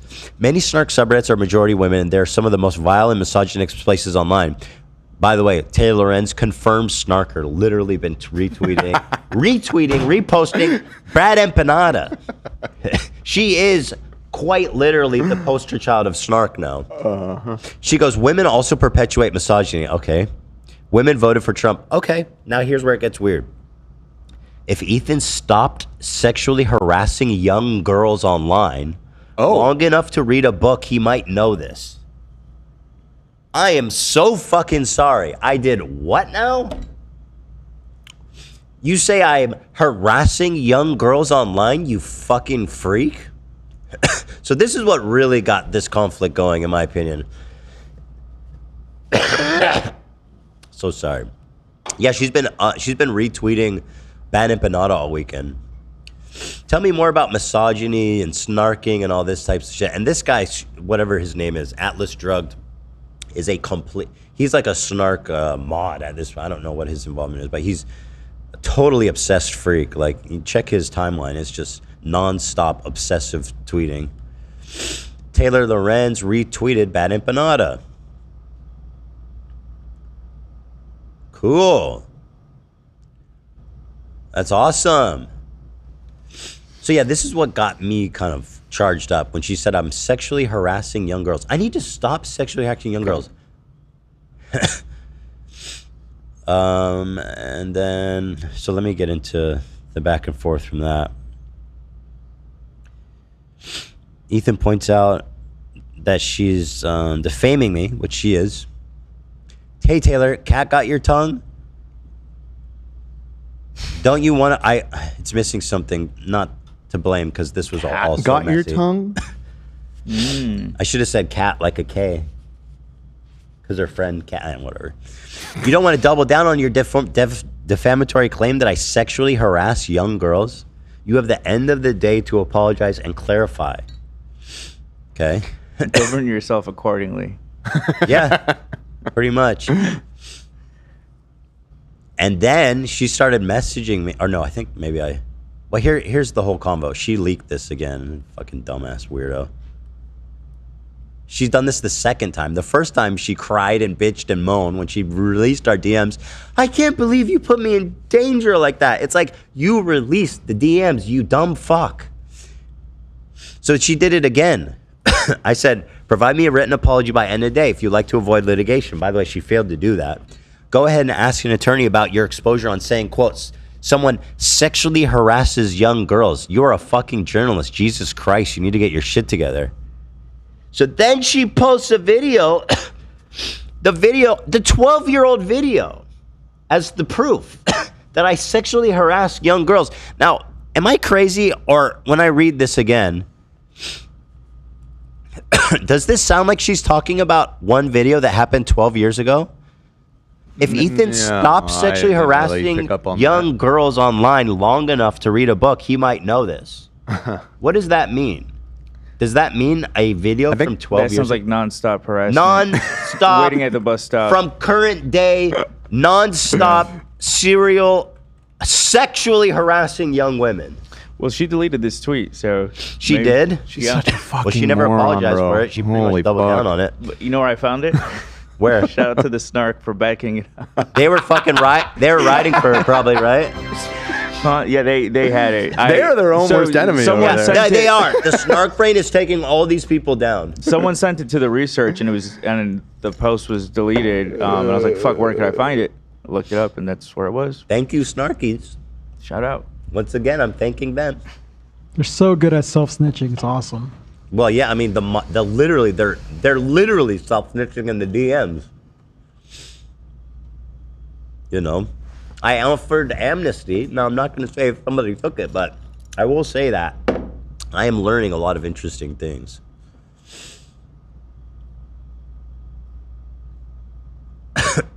So this is what she does. She makes outlandish defamatory claims and then pretends that she's backing it up with this insane evidence, never retracts, never apologizes, and then when I quote her back directly to herself, she acts obtuse and like, oh, I don't understand. That's not what I said at all. So she said, Ethan, here's a video of you sexually harassing a teenager. Is this a fake video? Please let me know. She really thought she was cooking. I said, this video is 10 years old. It's actually 12. Your claim is that I'm currently doing this. When you stop sexually harassing young girls and read a book, it implies active and current. Right? Obviously, right? Everybody knows that's what it means. I refuse to believe that she's that dumb. The chat is, nobody knows what this video is. Oh, I thought everybody knew because it's a... To be honest, I don't even know what the video is. I don't know what you're referring to. Anyway, it's just a really old video where I was being super offensive and gross, and it's 12 years old. It's like one of the first videos I ever made. It was made for this subreddit called Bravery Jerk, and it was meant to be a parody. Bravery Jerk. Okay. You know that subreddit? No, but I know about the jerk subreddits, like generally being like parody subreddits or whatever. So back in the day, they talked about this, but I was trying to make content for like all different communities on Reddit, trying to get exposure any way I could. I was doing them from like YouTube Haiku. Was it right? That one I remember. And stuff like that. And there was this subreddit, Bravery Jerk, where they would just make like the most heinous fucked up comments about people. And I made this video basically being kind of like a parody of comments that that this person received. And again, I posted it 12 years ago, and I erased it 12 years ago. This isn't even a video that's been up. So, excuse me, God. Anyway, the point is, you guys know I've done offensive and weird and gross and horrible and racist shit. Like, this is all stuff I've copped to, right? Like, I'm very transparent with all the fucked up things I've done all my time on the internet, and over the course of 12 years, it's quite obvious that, you know, I've changed quite a bit. I also think a lot of it is like having your behavior examined, because a lot of it is having your behavior examined so closely, it forces you to examine your behavior closely in the same way, right? So obviously, me and all of us make no we make no excuses for my past of controversial content, right? By the way, girl with the microphone who I shouted out at the top of the show did a nice video about it, debunking it. So shout out to her. Turn up the mic. So anyway, yeah. You continue to post weird sexual things about myself and other women on your stories about us wanting to fuck Hassan. 100% factually incorrect. You saw the post I showed where I was like, girl, he's just not into you. So she's saying I was sexually harassing her. And by the way, she's also calling herself a young woman, she's calling herself a young girl. Do you know how old Taylor Lorenz is? 41. She's older than I am. About us wanting to fuck Hassan, are you saying that you plan to stop making these sexual comments towards me and other women? This is how she was speaking to me in the other one. She's like a master at like concern trolling and manipulative language. I said, how can I stop doing something from 10 years ago? I said, okay, well, for one, you aren't a young girl, are you? How old are you?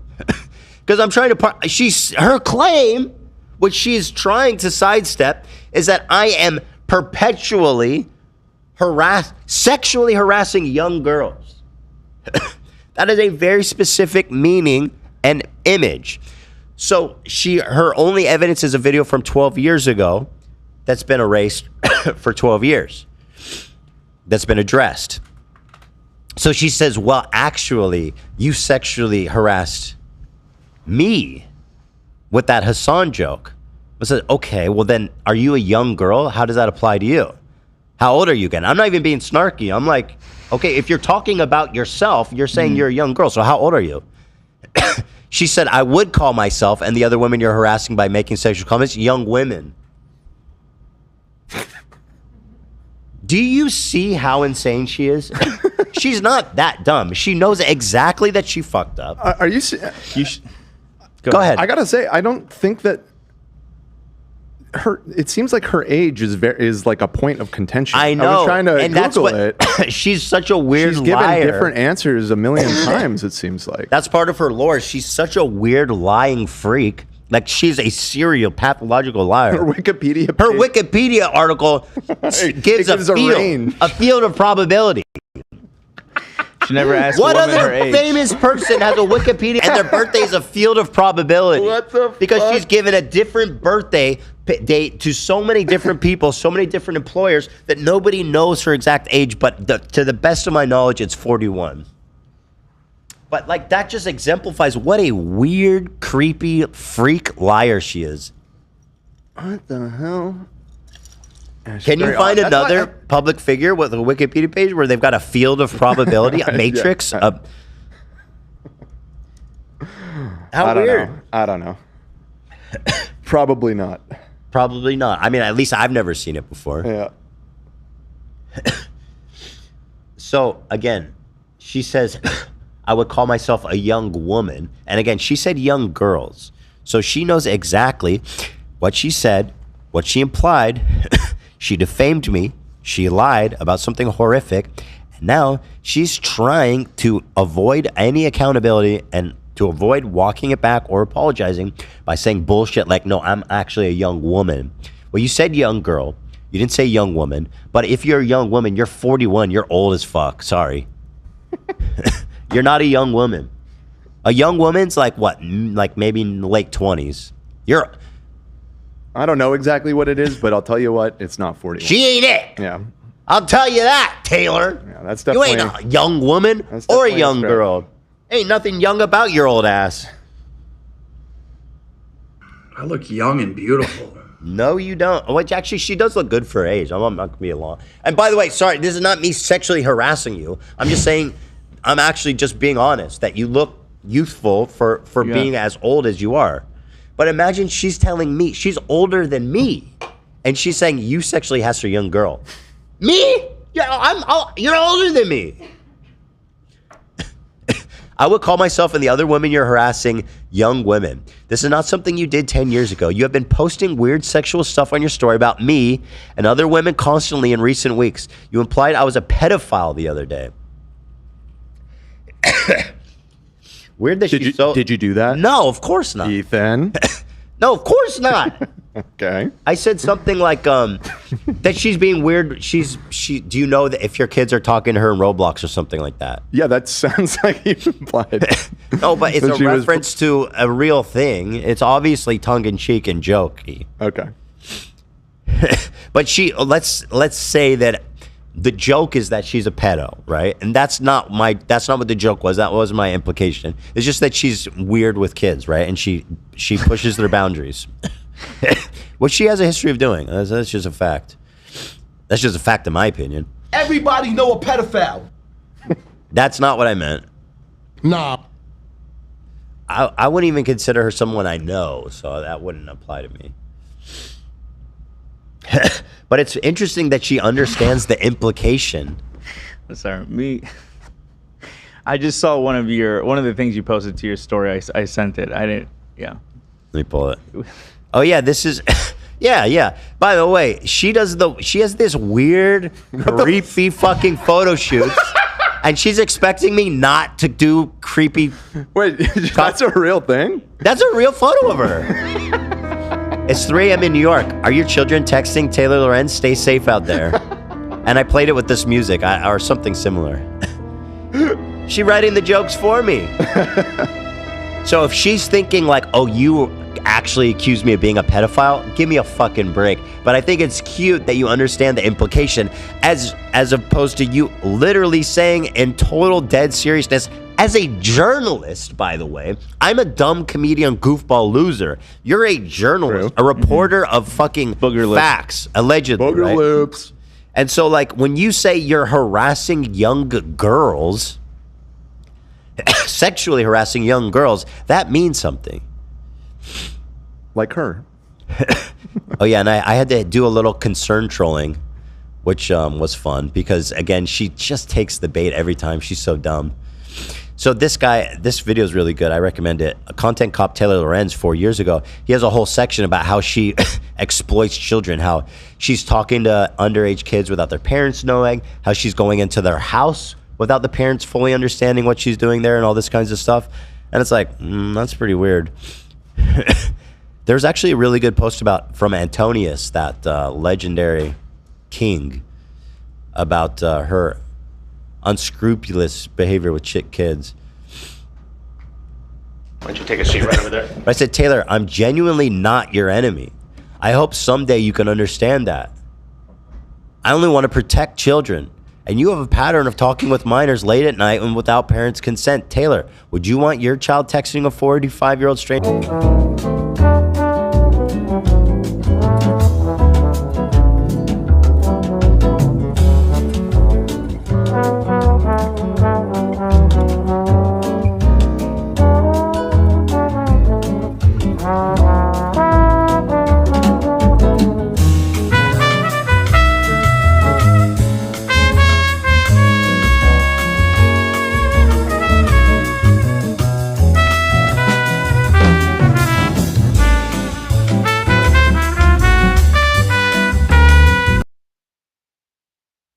Taylor, yeah.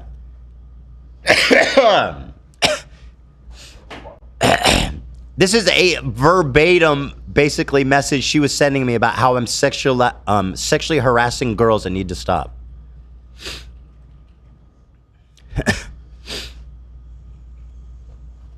let's go to the, let's see here.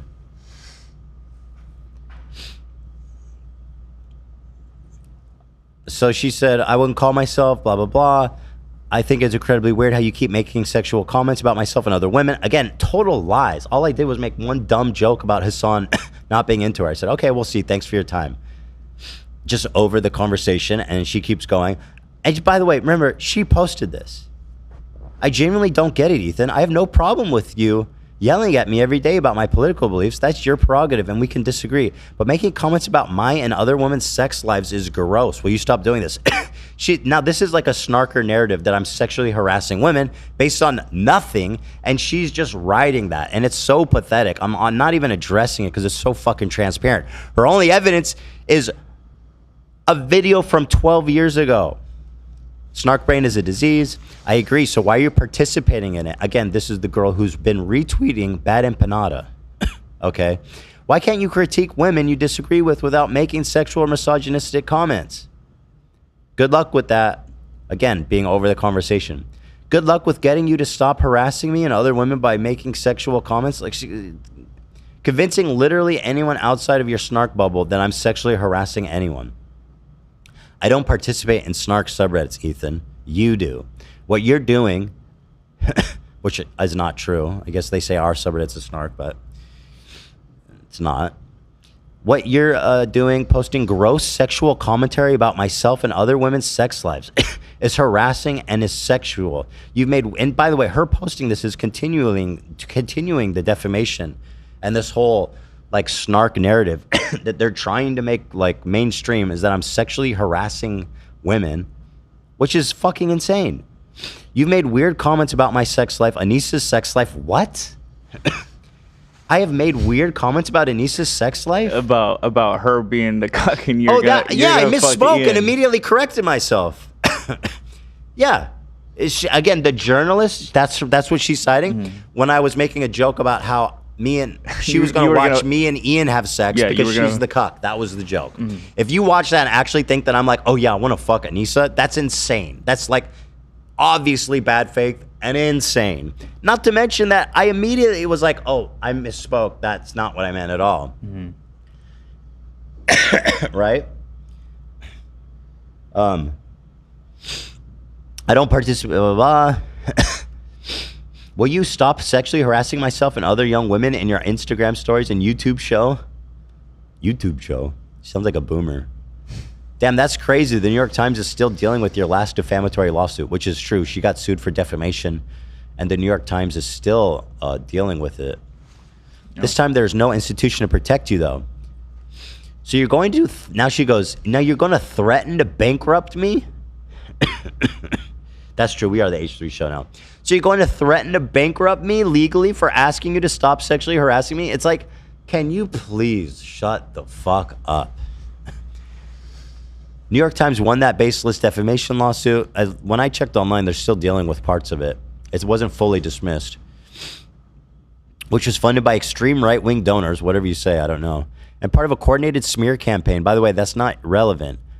I just want to make it clear. I'm asking you to please stop making sexualized comments about me on your IG story that are leading to a tidal wave of harassment and abuse from your fans and putting me in physical danger. And your response is to threaten to sue me into bankruptcy? Just asking you to stop commenting on my sex life. In no way did I comment on her sex life. That is fucking mad. I just stopped responding because it was so pathetic. And then she goes and posts these tweets further defaming me, by the way, making a private conversation, which wasn't going to be defamation because it was a private conversation, public declarations. Right?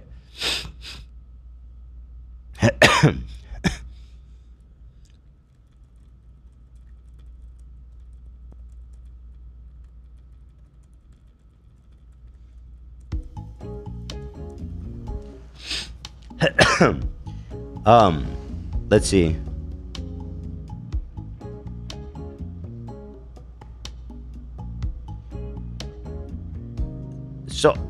So then I posted all the rest of the DMs. Let's see here. Okay, so yeah. So she posted that, and I was like, well, let's post all of them. Because in this one, I asked her, give me one fucking bit of evidence that I sexually harassed young girls. At the very end. Official. Not the ad. I didn't mean for the ad. I said, let me just cut this part because this part's really important. I like the Joker angle of those videos you sent. What does that mean? What's the Joker? What does that mean? Huh? The what are those videos that were in the DMs between you guys? Oh, the creepy, weird photo shoot she did? No, the that video you were just watching of showing your DMs. There was like, was it? Here, I'll send it. Anyway, so this part here, I'm just gonna read. Oh, it was your story. I said, I asked you to provide examples. You seem not to be able to do that. Examples of you posting about me? Check your story archive. No, of me sexually harassing young girls within the past 5 years. I'm really glad to hear that you feel bad for your past behavior, including when you made sexual comments to children in a video game. Oh, that! And now she's bringing up the fucking Facebook thing. The Facebook video, the VR, remember? When I was trying to get banned from VR and I was like, I was trying to grope one of the admins. Yeah. And there was a part when there was a group of kids, and the moment I heard their kid voices, I was like, whoa, I'm getting out of here, and ran away. So now she's saying I was making sexual, I was doing sexual behavior in front of children. I find it is ironic that she said, if you want to critique me for my politics, do it all day. But it's the same thing. If she wants to critique you, why does she need to reach for all these different snark talking points? Where you know what? Clearly, especially as you said, if she's a journalist, she has more responsibility to be careful with the words. You know, we need to start calling her Mr. Fantastic, because that girl can reach. Nice. That's a good one. Boom. So Mr. Fantastic's superpowers is he can stretch really far. He has a stretchy reach. So anyway, everywhere. His whole body can stretch. Yeah. I'm asking you to do a stop sexualizing me and other women as part of an online harassment campaign that endangers our safety. It's like she keeps building on it. I was like, what? Like I said, you're sexually harassing myself and young women by speculating about our sex lives. I'm asking you to stop doing that. I'm like, can you provide me one example from the last 5 years? She cannot. She says a single example of you making sexualized comments on Instagram? Yeah. She doesn't provide one. And by the way, she's the one that's wanting to share this conversation when it shows that she's unable to even provide one example. So here's the whole combo. We can get into this. So Taylor posted a clip of our convo on Twitter, so I'm posting the whole thing. Got to keep everyone entertained while I'm gone. This is the context that I think I should have shown first, because this really shows what I was doing in those jokes. This should have come first. That was the Joker angle I was talking about, by the way, from your Instagram stories. Oh, the way I filmed it? Yeah. Oh. Was it? I don't know. I'm just Joker. That's just how I roll. Also, I'm a bit late, but Philly D did drop 13 minutes ago. Dude, he made a video about me? No. It's MAGA implodes over Trump and Epstein list. Let's watch it. So what's the relevance to this show? Just dropped. Entertaining. Yeah. It just dropped, okay. But I think a lot of people on YouTube probably just dropped a video. I mean, well, we have good crossover. I think people should know too. It's like news. I don't want them to leave and go watch that though. You know what I mean? Right. So that's why we're Unless Billy's like, hey, they're live, then that would be an equal exchange. If he knew people are saying, oh, they're live now, go watch them. I don't see an issue with people going in there and watching it. Well, they could mute our show and turn on Philly D. So that's why we don't lose them. Am I mad at Philly or am I not mad at Philly? You're not mad at Philly. I'm not mad. You're trying to be. Yeah. I want to be mad at Philly. 6 hours ago, Fextra Life dropped a video, Elden Ring Night Rain party composition. Does it even matter? Whoa, that's a good one. Who posted that? A channel called Fextra Life. Oh, so we're just announcing any old videos that get Well, you asked posted? it. You said, didn't you ask if other people were I said, dropping yeah, I'm videos? sure there's lots of people. Yeah, you did Right, ask. so here was another one. Nice. Covering Night sorry. Rain party composition. Does it even matter? Nice. That's informative. Another one. Is that game good? I'm so sorry, but I haven't heard that much about the game. Oh, I enjoyed it quite a bit. I'm kind of done with it now. I beat everything in it. What do you I'm pretty mean? much exhausted it. Wait, the dungeons and didn't you start playing this last week? It's the Elden Ring, the new Elden Ring game. Oh, the Elden Ring. Oh, love that sorry. fucking- yeah. Oh, it's pretty fun. Yeah. I mean, since you liked Elden Ring so much, I would recommend it to you. What's so damn funny to you? I'm sorry. I just read a comment that said, "Ethan, you should sue Nate next." Why is that funny, dude? I have a daughter. I'm suing you, man. You want me to go into financial ruin? I'm My kid suing. suffers from it? Come on, dude. All right, let me would read say- this because this is the important context of why I was making these comments about her chatting up kids in Roblox and all this. I made a video talking about the comment she made about, I forget why I did it, but I was just showing the comment she left on her Instagram page saying that I need to clean the dog shit up off my floor. And I was like, fuck Taylor Lorenz. She participated in the CPS lie. I'm not forgiving her. And so she responded to me. She said, I'm not watching all this, Ethan. I genuinely hope you get help because you're lashing out at a journalist who has been nothing but generous to you. Watch it. It's good. Remember the message you wrote? I said, oh, wait, it's a video. I had to make it under a minute, so it was kind of challenging.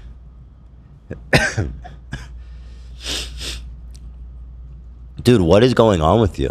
I genuinely don't get it.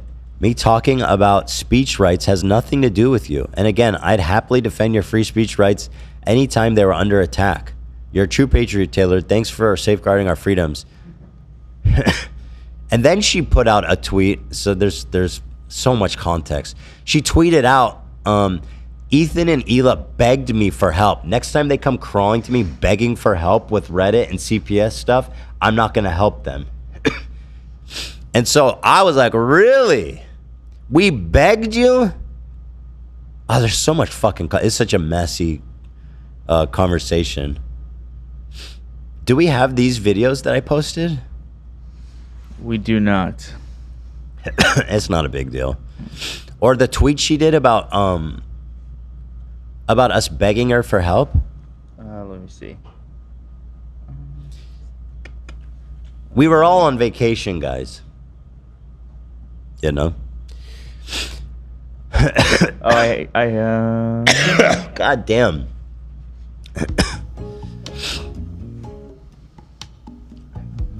I'm not sure. Jesus Christ, this conversation's long. All right. She shared DMs from Hila. God damn it. Why can't I zoom in on this when it's full screen? So I said, we begged you for help. She said, yes, Hila asked me for help, and I've been back and forth with Reddit for you. They did a whole investigation into the Reddit stuff at my request. Literally, like I said, I'd happily go out of my way to help you or anyone else who I think is dealing with censorship online.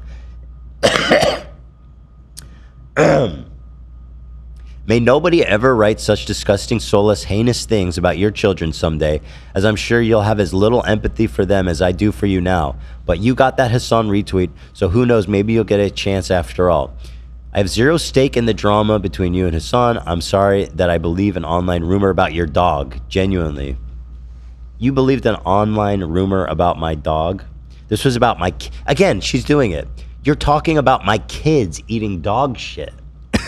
It's not a rumor about my dog. The interesting part is not that my dog shits in the house. It's that my children are eating dog shit and getting giardia, and that's why the CPS is at my house. Let me read that again for you, dummy. God damn it. I can't zoom in more. She said, he needs to stop spouting vile Zionist propaganda and log off for long enough to get his his head straight, and clean up his house so his kids aren't crawling around in dog feces. So she says, sorry, I believed a rumor about your dog. It's crazy. She's like allergic to, she has like a magnetic repellent to accountability. Here's a tweet from her. Thank you. Someone tell Ethan and his wife to stop begging me for help with the Reddit situation if he's going to post rants like this. I've been nothing but respectful to Ethan during his entire meltdown and went out of his way to help Hila and him barely a month ago after they asked me.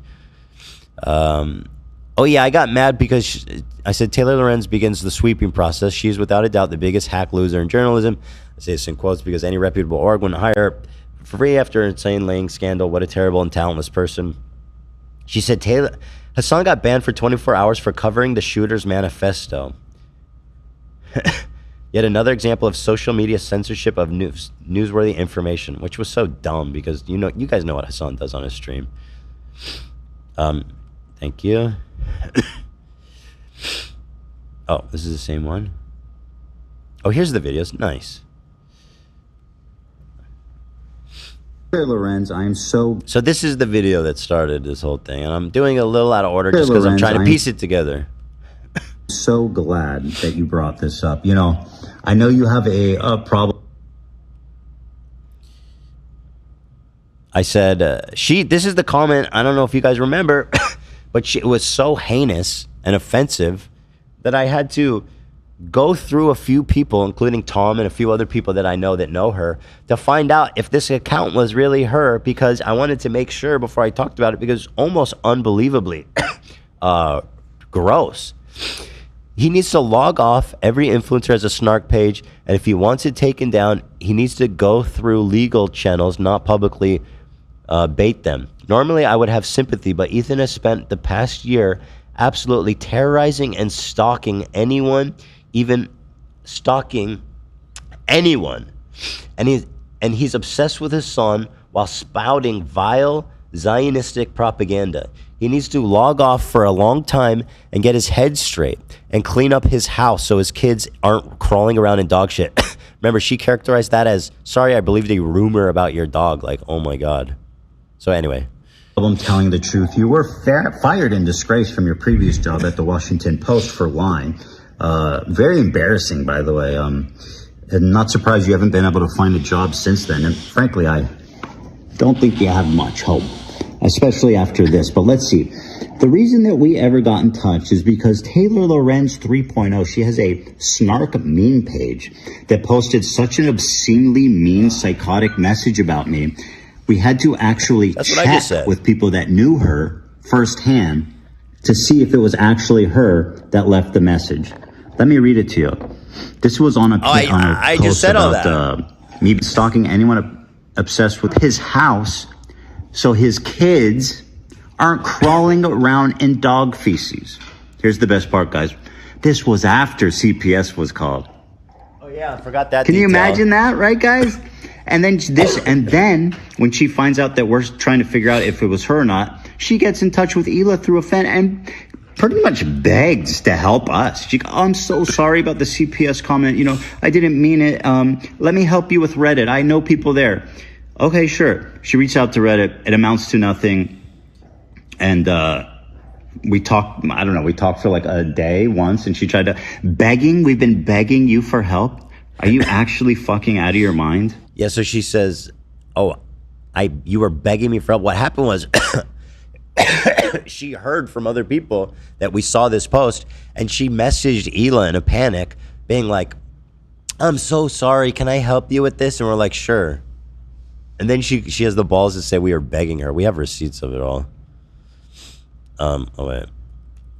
God, it's such a mess. Hey, Lorenz, I am so that was that. You know?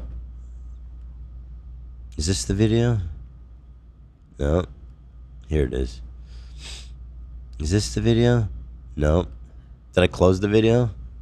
Yep. Hey, Lorenz, I am so glad that you brought this up. Oh my God. I know you have a problem telling the truth. Stand back and stand by. Thank you, Zach. Right on cue. That they don't know what the fuck they're doing. Let me find this fucking video. The biggest load that we've seen. Here's this. Yeah. We're fine. We're fine. We're gonna be fine, guys. We're fine. All right. I got something. Close this window. No problem. What are we looking for? I don't care about Hassan retweets. I know you think I'm on someone's side, but it's just not the case. Are you too cowardly to admit that what the rumor was actually about? I said it's about my dog. Can you act? She says, no. I saw a rumor that said your dog had been pooping all over the floor where your kids play. I now know that's false. And like I said, by the way, she left that comment after CPS came to the house. I now know that's false. Like I said, I really apologize for falling for that because I know how hard it is when people bring kids into it. I reached out to my detective at the LAPD who deals with my stalking case when Hila said people were calling CPS to see if there was anything they could do. Because I've had people call CPS on my family members and part of a harassment campaign that I think is abhorrent. Seems quite heartless thing to repeat as a rumor in the same paragraph urging me to get help. Seems quite calculated and intentional. You knew exactly what you were writing and why you changed up when you realized that I saw it and you didn't want the world to know what depraved lunatic you were. Even if I disagree with you on every single thing politically, I do those things because these are issues I care about. Again, Ethan, I'm sorry I posted something false in a single comment on my meme page. Again, that's like OJ being like, okay, fine, I had one accident with a knife.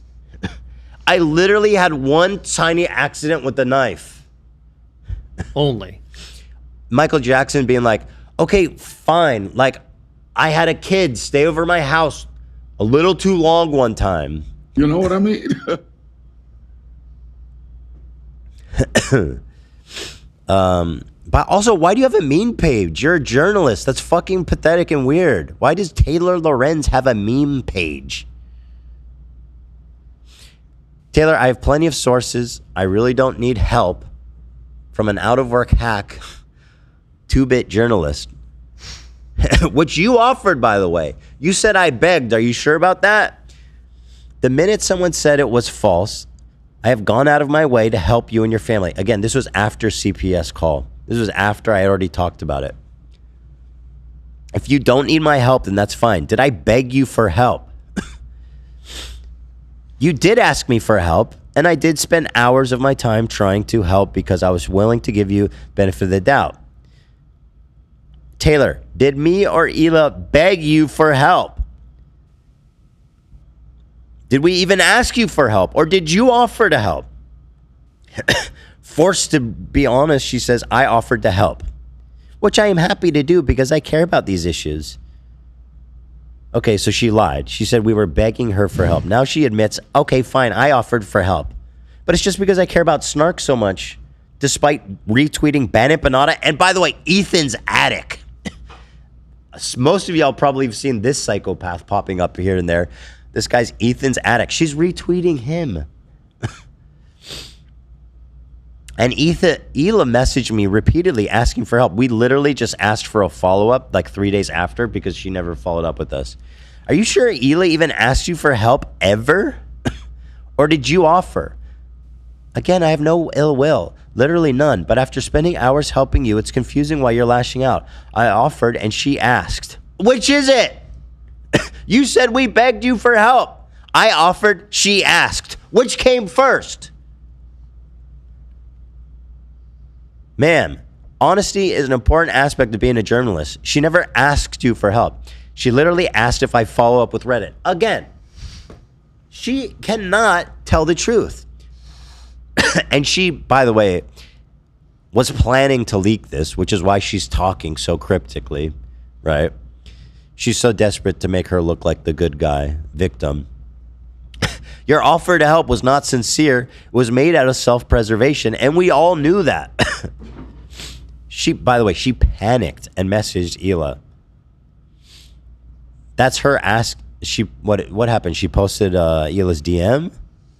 God, it's such a messy fucking interaction. Yeah, so Hila posted something to her story, and then so Hila's like, oh, we begged you, so here's the conversation. Let's see. Hila now in my DMs calling me a lonely ass bitch. So stupid. It was a story. She tagged you personally. She's making it sound like Hila's harassing her in the DMs. No, she tagged you. She tagged you in a public story and called you that. Oh, you know what? I think I see where the confusion came from. Whenever you tag someone on your story, it shows up to them in their DM. I know that. Yeah, no, I know you get it, but she's a journalist about new media. She knows the difference between a tag and a DM. Well, she's older than you, right? Maybe. At 41, who knows? I'm surprised she's not exclusive to Facebook.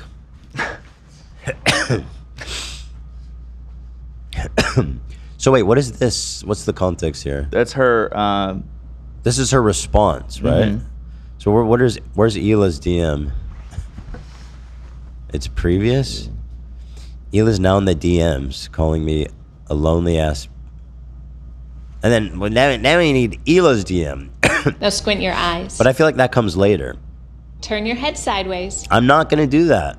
Do you see him? See who? If you can see Jesus, subscribe right now. Oh no.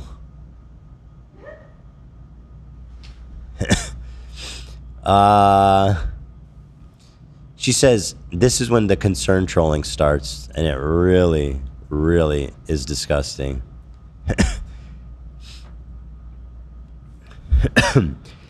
That's her asking for an update to your alleged genuine offer for help.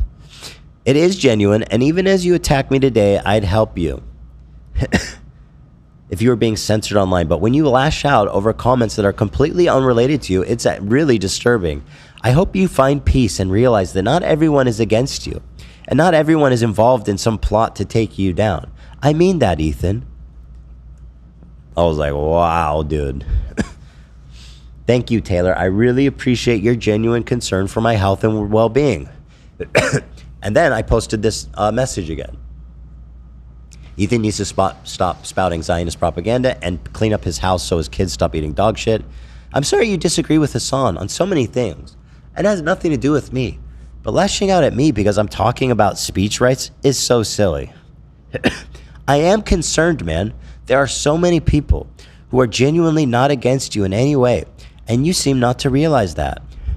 You think I'm out to get you. It's so ridiculous. Yeah, after CPS came, I'm not making any apologies, and I'm not making any concessions on this. You participate in spreading this rumor, especially after they visited. I don't need to know anything else about you. Having had CPS called on my relatives before I completely understand. No, you don't. That happened to your relatives. And then you don't understand because you continue to spread that lie online after it happened. I really am sorry you had to go through all that, and I'm sorry I believe in an online rumor and left a single Instagram reply once in my meme page.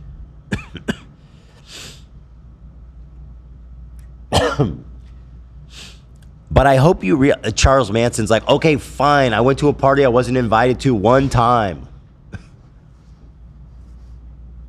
What's the big deal? I hope you realize, Ethan, I am not out to get you. And I am not involved in whatever drama you have with Hassan or anyone else. Charles Manson wasn't there for the record. Right. Okay. Right. That's right. I'll have to amend that. Said you'll never be anything more to me than someone that spread the rumor that CPS interviewed my children and searched my home. That's it. Like I said, that's your prerogative. But I hope one day you'll realize that a lot of people aren't out to get you, and you're lashing out at a lot of people who really mean well. Anyway, I hope you and your family stay safe. Hila's a very generous and kind person, according to everyone I know. And I hope she's had to deal with any of the stuff and I hate that she's had to deal with any of the stuff. I said, I don't care. You can stop typing to me. That's too bad. But I hope one day you'll care about how your actions affect others. I actually do care a lot about that. Since the CPS visit, not in the way that you want, but yes, I do care. And now go back to pretending your dream is to have a Substack while being completely blacklisted from anyone serious in your field. A little snarky, sure. Well, okay, well, I am glad to hear that. And like I said, I'll always defend people's right to free speech.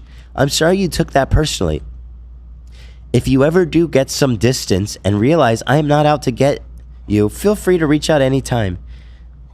In the meantime, stay safe and take care. This is very strange and weird, Ethan.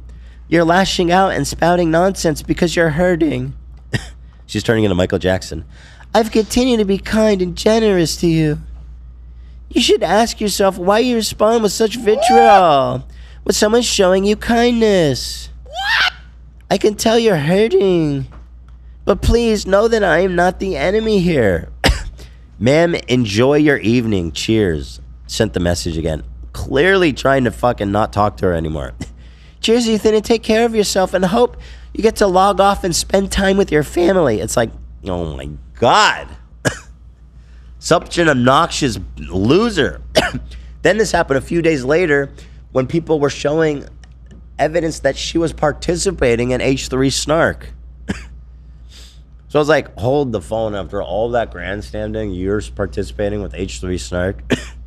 And at this point, even if she's not, she's retweeting snark stuff like every day, all the time. Like she's absolutely a snarker. There's no question. So have you participated in H3 snark? Absolutely not. I don't even have a Reddit account. I've only seen stuff of what Hila sent me. Despite engaging with Ethan's Attic and Bad Empanada and all the other famous snarker accounts online and retweeting it all. Why would I participate in snark against you? Not only am I against snark communities, I have absolutely nothing against you. I'm sorry for what you're going through, but this stuff has nothing to do with me. I really do wish you the best, Ethan. Like I said, you're being ignorant right now. I'm sorry I once fell for an online rumor about your kids crawling around on a dirty floor. I left a single reply saying that once in the comment section of a meme page that has nothing to do. Like, if she could at least be like, that was out of line, that was super hurtful and fucked up, especially after CPS came. No, it's always got to be, I'm so sorry that I left one comment about a silly rumor about your dogs. I know how much it sucks to have false stuff said about you online. You lied about me repeatedly in your IG stories. You also had kids I was parenting targeted in online harassment campaigns. It sucks. It's horrific. And I really do emphasize, blah, blah, blah, blah, blah. Oh, yeah, this was the first time I heard from Girl from a Microphone. She was having a DM conversation with Taylor Lorenz and showed an excerpt of her saying something really fucking insane about how she doesn't think I killed Shredder on purpose. She thinks I am responsible for Shredder's death. Which is, again, such a deep snark shit. Like, if you're talking about my dog dying from cheese, that is, you are on H3 snark.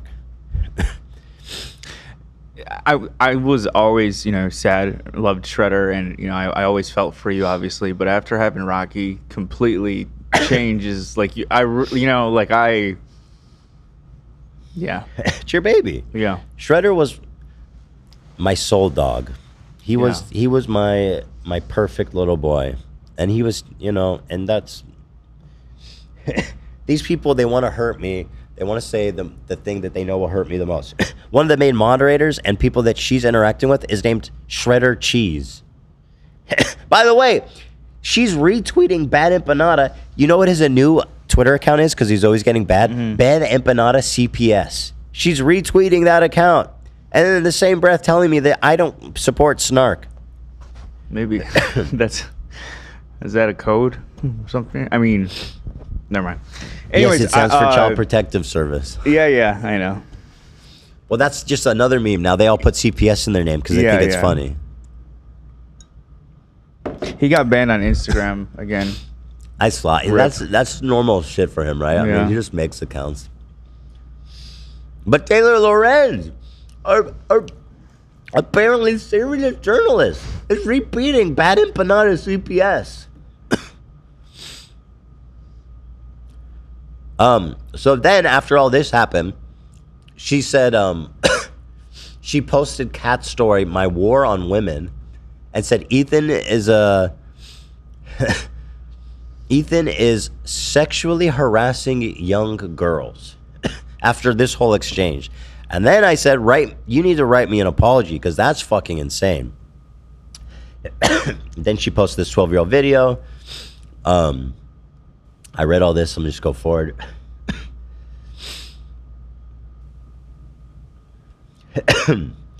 Yeah. I read all this. Blah, blah, blah. Oh, God. This is so hard to follow. I had to keep it under 1 minute, so I was just jamming. This is like F tier enemy of the show. I miss like Jake Doolittle giving us a video at least when we got back from break. Yeah. I'm working with what I got here. I left the New York Times to become a columnist and to work for an amazing editor at Washington Post, who also, by the way, she doesn't work for anymore. But I just want to make it clear once again, I'm asking you to please stop harassing me and posting sexual stuff about us in your stories. You're endangering me and directing waves of abuse. And your responses are threatening to me because I said, this is defamation. She goes, you're threatening to bankrupt me. Well, maybe you should stop saying that I sexually harass young girls and doubling down on it. I said, why don't you work at Washington Post anymore? Because my editor and I went there to work for retired and left the company. And I'm not sure if you've seen what's been happening at Washington Post. Yeah. There's also a story about you lying to your editors and publicly about calling Joe Biden a war criminal and you being extraordinarily humiliated and embarrassed and disgraced. That's probably why you were forced to resign. I want to make it very clear. I am asking you to stop posting sexual comments about me. And remember, to Instagram and endangering my physical safety. It's like, what the fuck? This is all from me saying Hassan is not into you as a joke because she made some America deserves to be terrorized. Really? You're endangering my safety, and your response to me asking you to please stop is threatening. Shut up. I want to make it very clear. Oh, God, it's so hard to... all right, hold on. I want to make it clear. I'm asking you to stop. You're threatening to bankrupt me. If someone rich is threatening to bankrupt you, which I didn't do, for defaming them, probably a good idea is to either stop defaming them or retract that I'm sexually harassing young girls. There's nothing fanfic. I said, wow, you're doing fan fiction now. Message me when you've calmed down. I'm really not interested, and she keeps going. There's nothing fanfic about what you did. I hope you can stop making sexualized comments about me and other girls on Instagram and your podcast, and that you can wind down this harassment campaign that's endangering mine and others' safety. It's like, oh my God, the victim complex is crazy. I just said lol. I have a very dangerous stalker. I'm not going to show that because it just says his name, whatever. I've tried to help you. I care. The stuff you've been posting about me the last few weeks with the weird sexual comments only exacerbates these types of people. What? Again, all I said was that Hassan's not into you. I don't have a problem with you criticizing me, but I hope you can refrain from making sexual comments and sexual speculating about my sex life. Bro, I cannot believe you posted... So she posted it to her timeline of her saying she's a young girl, and I saw people were already making fun of that. So I said, I cannot believe you posted this cringe to your timeline. You posted yourself saying you're a young girl. That's so wild. Well, I guess I'm cringe then, Ethan. That's the most boomer thing ever, by the way. Do you think you're a young girl? Like, that's an insane framing, don't you think? Like, can you please just be honest at least a little bit? It's insane to, like, even if I'm sexually harassing you, which is the biggest reach in the world, even if that's true, Can you at least admit that characterizing that as sexually harassing young girls is a stretch? I'd say more than a stretch. I'd say it's harmful to actual victims. It's definitely, I mean, it's just an outright falsehood. Yeah. And by the way, if this was about what I said to you, you're calling yourself a young girl? Like, that's very clearly not a 40-year-old woman. God damn it goes too fast. Hang on, guys. Bear with me. Stand by. Okay, hold on. Here we go. Thank you, Zach. So then I start turning it on her because she's doing this thing where she's like, if I keep telling him he's sexually harassing women, maybe it will be true. Or she was obviously just trying to fuck with me. She's very deliberately just being like a troll. Yeah, well, like you said, for sure she meant to show these at some point. Yeah, yeah, exactly. She's trying too hard to be like a victim, though. It's just, it comes off like so crazy. So I said, will you stop preying on children in Roblox? Which I think is like fairly accurate. If you're talking to minors without their parents knowing, that's kind of unethical.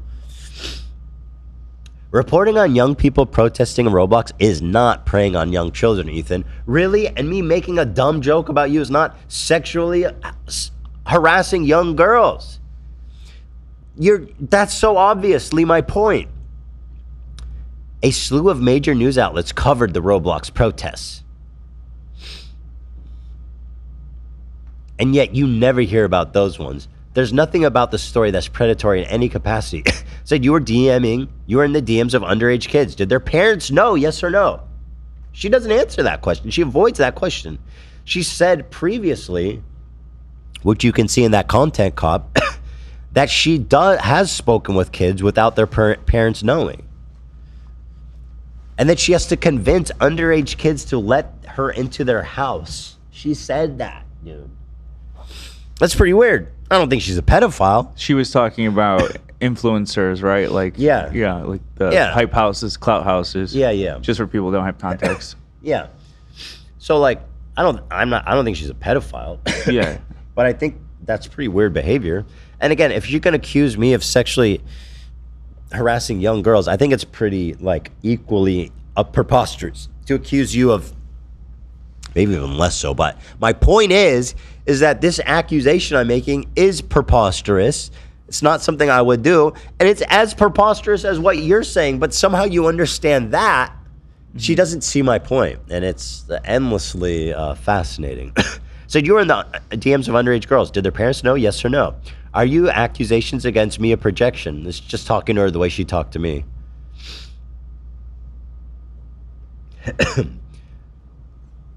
Wait.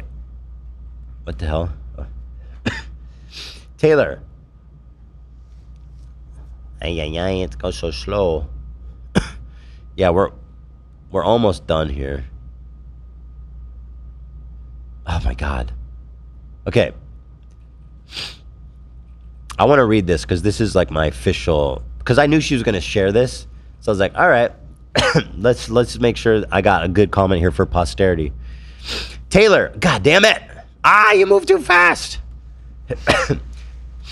Taylor, you keep claiming I am currently being misogynistic and sexualizing young girls. Please cite a current example or one from the past 5 to 10 years. The example you cited from April of 2014 in response to the Bravery Jerk subreddit. I deleted that video in 2016 because I felt it was in bad taste and regretted making it.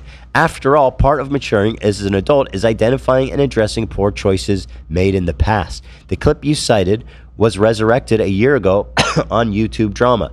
The fact that you used that clip, particularly when the only people continuing to circulate it are snarkers, instead of one from the past decade, emphasizes you're intentionally misleading people. If you believe my complaint for copyright infringement lacks merit, then analyze their merits. By refusing to do so, you are implicitly conceding my copyright claims have merit. Again, her response to me suing those 3 bozos was I'm a misogynist. She was on that train.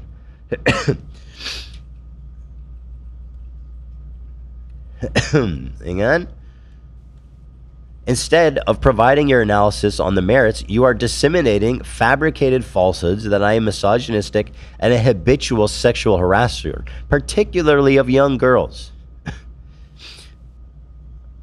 When you know that is not true, the reason is obvious to everyone. If you admit that the complaint lays out a strong claim of malicious copyright infringement, which they clearly do, your claims of misogyny harassment are completely unfounded, and my lawsuit seeks justice to vindicate a wrong that is evident to any reasonable person. So again, please provide any evidence and make it good, because this type of accusation has special weight with defamation. Being mean or making a light joke, like you flirting with Hassan, is not sexual harassment. So I give it to her. After all this, please just show me one example from the past 12 years of me sexually harassing young girls. Her response?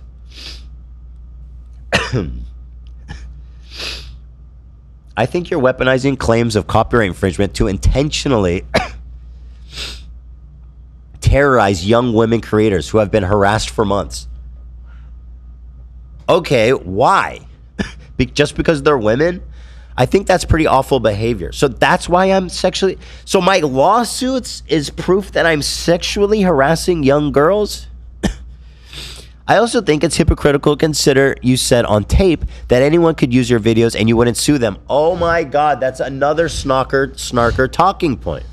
She literally... by top? There is no way she's not on Snark. It's just another dumb fucking thing. And again, you guys know, not only have I retracted that many times, but in the very clip that was posted to Snark that your dumb, pathetic, quote unquote, journalist ass watched, cut out 2 seconds afterwards when I said, except for full re-uploads of my content, that is obviously not fair use, and laughed about it because it's so obvious I felt I didn't even need to say it. You pathetic fucking loser. And by the way, again, shifting the goalpost, changing the whole narrative, she says I'm sexually harassing young girls. A very serious accusation that I take very seriously. Her response is to be like, well, actually, you're a hypocrite because you said people can react to you? No, you need to answer my fucking question. Yeah, I said, give me one example. Yeah. One example. And she says, well, you're a hypocrite because you said people can react to your content. Why are we even talking about anything else until that's addressed? That's it. She is so crazy to talk to. It's so maddening the way that she conducts herself. I should think blah blah blah. I don't know if its actual claims have merit. I'm not a copyright lawyer. Well, maybe you should think about that before you accuse me of misogyny, don't you think? Like just going to misogyny because there's 3 women seems kind of insane if you haven't even considered the legal merit, right? Again, this person's a journalist. She worked for the New York Times and Washington Post. How embarrassing is that for them? Not that she didn't work there anymore. Your goal here is to silence speech and bankrupt these women, is it not? What does it matter when you don't even know the merits of the claims?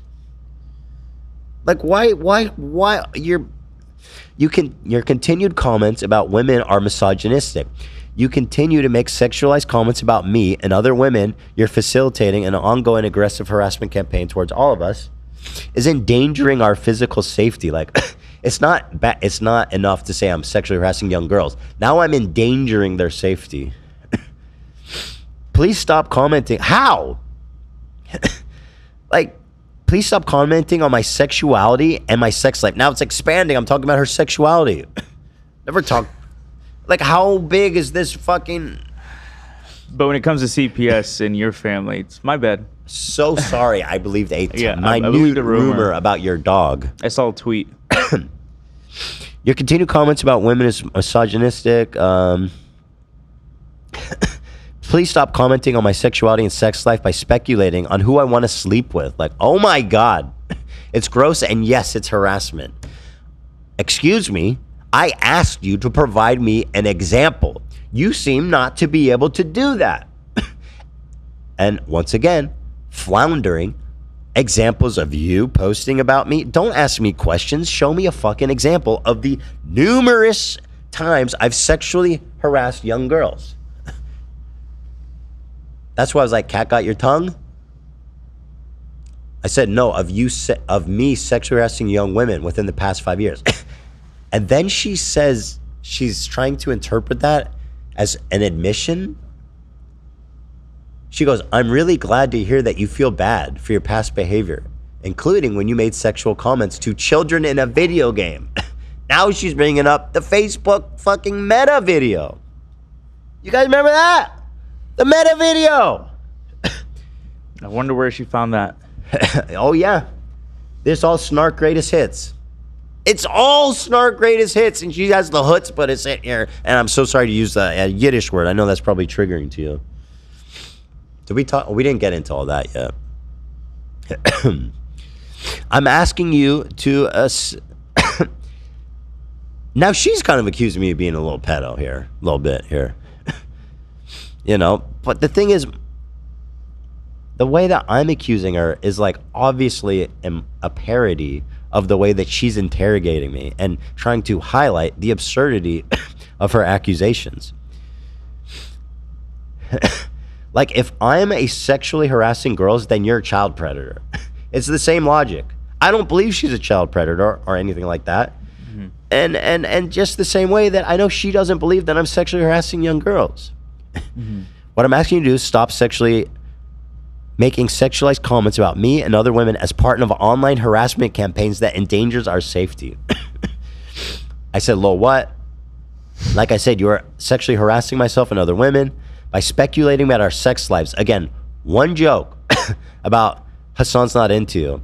And then the other one being that the miss joke that I made about Anisa and Ian that I immediately corrected. Because you guys were like, that's weird. What do you mean by that? And I was like, oh, it's all there right in the clip. It's all right there. I said, can you show me a single example? I said, you're unable to provide a single example. That's what we call defamation. A single example of you making sexualized comments on Instagram? Yes. Can you show it to me, please? Show it to me. She won't show it to me. Despite having apparently all of the Snarker Greatest Hits talking points at the tip of her fingers. I will ask once again that you please stop endangering me and other women's safety by furthering this harassment campaign and making sexist comments about women. Fantastic. No. I realize it's official. And then there's an ad for Amazon. So that's a lot of backstory. And now it obviously continued. The fun continued. Let me see if I can kind of yada yada through this. You said you wanted to get to 10, but yeah. So this is all highlights of the conversation I just posted, so that I can skip a lot of this. She continues to, let's see, call me a misogynist. She's back at it again. Let's see what she's been up to on Twitter.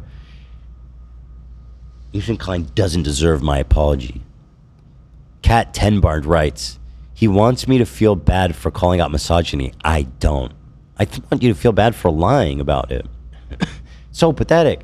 Me criticizing you is not misogyny. It's not. Blah, blah, blah. Snark and Co. So this was the post about the old video that this guy's such a legend, Antonius. This guy, or Antonorus. I don't know. I always mispronounce his name, but he's a day one. Yeah. Snark and company are trying to falsely paint Ethan as someone who's inappropriate towards children. Meanwhile, and again, this is the narrative that Taylor's tapping into. Meanwhile, this is their new darling, Taylor Lorenz. And he posts all the receipts of times that she was inappropriate with kids in terms of not sexually, just to be totally clear. She said, let's see here. The biggest, most challenging thing about my job is getting teenagers to talk to me on the phone and getting them to let you into their house and follow them around. To have a photographer come is overwhelming, and a lot of kids don't want anything to do with it, especially if their parents aren't fully aware of what they're doing. Creepy. Let's talk about more about kids. I mean, yeah, I'm just saying, glass house. You know, I spoke to a 17-year-old who organized the largest anti-ICE protest. So she spoke to a 17-year-old. Oh, fuck. Did I close everything? I'm doing my best here, guys. We're working through it. So she posted a video today.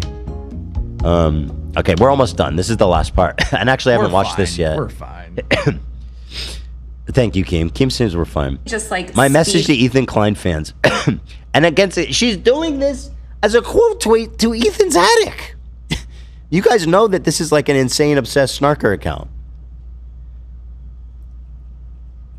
Ethan's community of incels and degenerates have picked up Ethan's line of baseless accusations that Taylor's inappropriate with children. Their evidence? The same dumb shit Ethan has tried using. And they believe this is worse than Ethan fantasizing about child rape. Where? Jeez. What? Where are we got? What? She retweeted that, man. And she's mad at me for trying to make a point. Now I'm fantasizing about raping children. Yeesh. This is, Antonius made a, it's called Snarko trying to falsely paint Ethan as someone who's inappropriate with children. Check it out if you want the evidence there. But anyway, I haven't seen it, so let's see. What's funny is what she's crying about is exactly the point I'm making. You're using an old video to try to run down a dumb, fucking, obviously untrue point that I'm sexually harassing young girls. It's dumb, it's pathetic, it's stupid. That's the point of what I'm saying. It's a fucking parody of what you're saying. And even though, you know, it's crass and you said you regret it, again, though, in the initial video, you were making fun of a Reddit. Like, you were parodying that. You know what I mean? Like, you weren't directly talking to a... It was meant to parrot... The video was meant as a to satirize these people. Right. Admittedly, that video's gross. Yeah. I hate it. It's disgusing. It's 12 years old. But I don't like watching any of the old videos of me where I'm fucking saying the N-word. They're making it sound like you were talking to a kid. Like, the way they're phrasing it. It's insane. Like, all that stuff's embarrassing. I admit that readily. You know what I mean? I don't like seeing me say slurs. I don't like seeing me saying crude fucking sexual jokes. I don't like seeing me, you know... any of that stuff. But, you know, God bless the human spirit. 12 years later, and look at me now. I'm nearly perfect. Almost there. We're getting closer every day, Dan. We're getting closer. Anyway, let's just watch a minute of this. Ethan Klein fans are literally just like speed running every single fake cancellation that I've ever... Dummy, that's my point. That's literally what you and the snarkers are doing to me. You went through everyone. ...gotten from Fox News or like any of these other right-wing ghouls. The latest thing is that they have discovered these out-of-context quotes that were taken from an interview that I did... Oh my God, that's so horrible. Why would they do this? They've taken these quotes out of context and it's old and disproven. Anyway, Ethan sexually harasses young girls and he fantasizes about child rape. Holy fuck. With Deepdive back in like 5 years ago about the Hype House. And they're using it to claim that like I go into people's houses and like talk to their... Your words. It's your words. You said it. I have to convince children to let me into their house when their parents aren't fully aware of what's going on. Those are your words verbatim. Pretty much verbatim. I don't remember the exact words. Their children or some weird shit. Again, I already went through this cancellation. Okay, we already... Yeah, me too. Been through all this shit every time. And you think you know... She's literally posting this 12-year-old video to Twitter. She's posting it from her main account. Like psycho shit. We had the moral panic about, you know, all of this literally 5 years ago. But now here, Ethan Klein fans have come and discovered it again. Now, here's the screenshot of some of what I said to Deepdive. I just want to make this clear. When I say my job is getting... Oh, man. This is horrible. She has to explain herself. It's so unfair. It's so cruel that people would be doing this to her and taking it out of context to make a point. Oh my God. It's so 5 years ago. Imagine 12 years ago. I know. This is so 5 years ago. Anyway, you fantasize about raping children. I think Michael Jackson said that in the second trial. He's like, oh, this that whole was so situation 12 so years 5 ago. years ago. I would never rape a child. Stop it. Teenagers to talk to me on the phone and getting them. Anyway, it's kind of just funny her malding and just basically proving my point. When I worked for the New York Times or the Washington. Why are you laying down? What are you are you too lazy to sit up? What is this? What is this, some kind of thirst trap? Why is she laying down? It's weird. I don't know. How young PR people. She run out of energy? Like an entire cadre of people around them. When did she lay down? Okay, I'm recording some of this, but what I'm saying in this interview is that she's having a dream. It's a dream sequence. It's a weird shot. It's a lot to get a young influencer to agree to have you come in with a whole photography. Yeah, I'm sure it's really hard and weird, man. Crazy. So anyway, it's just her coping and trying to explain, and hopefully I was hoping that, her and her friends would kind of understand the point I was trying to make, but it doesn't seem that they are. And so that's basically where we're at. So Taylor, I'm so sorry that's happening to you, or whatever, or I'm sorry that's happening to you, or happy that it's done, or whatever it is. Oh God. I'm sure I missed a lot, but that was basically, in a nutshell, the Taylor Lorenz scoop there for you guys. Been having lots of fun, guys. Lots of fun over the break. And that's all I have to say about that.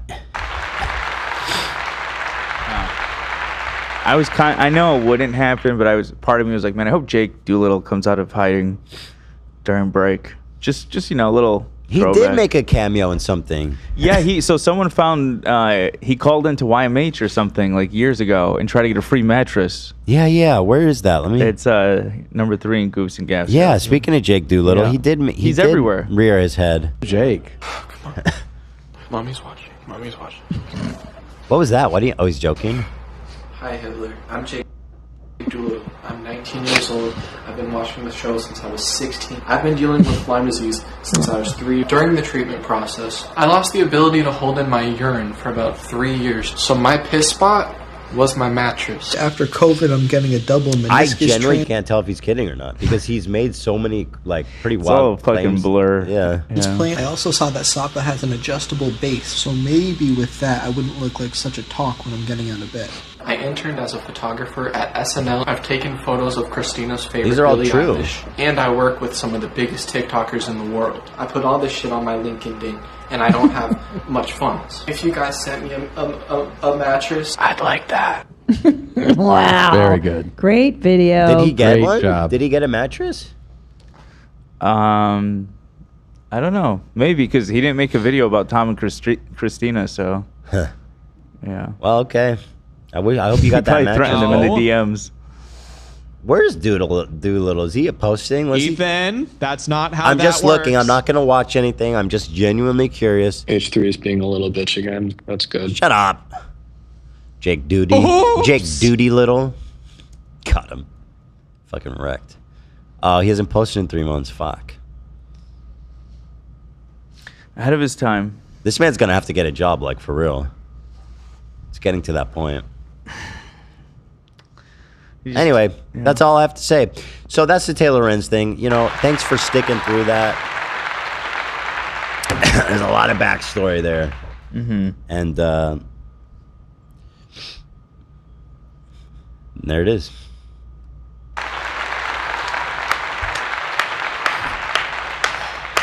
Well, that was fun. We're back. We're so back. Mm-hmm. We're so back. We're back, baby.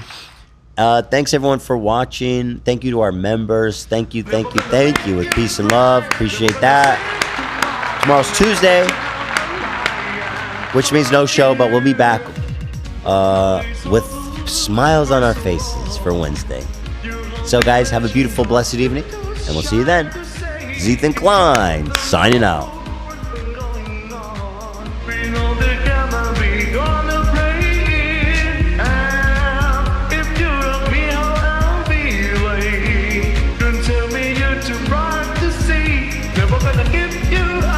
Never gonna let you down, never gonna run.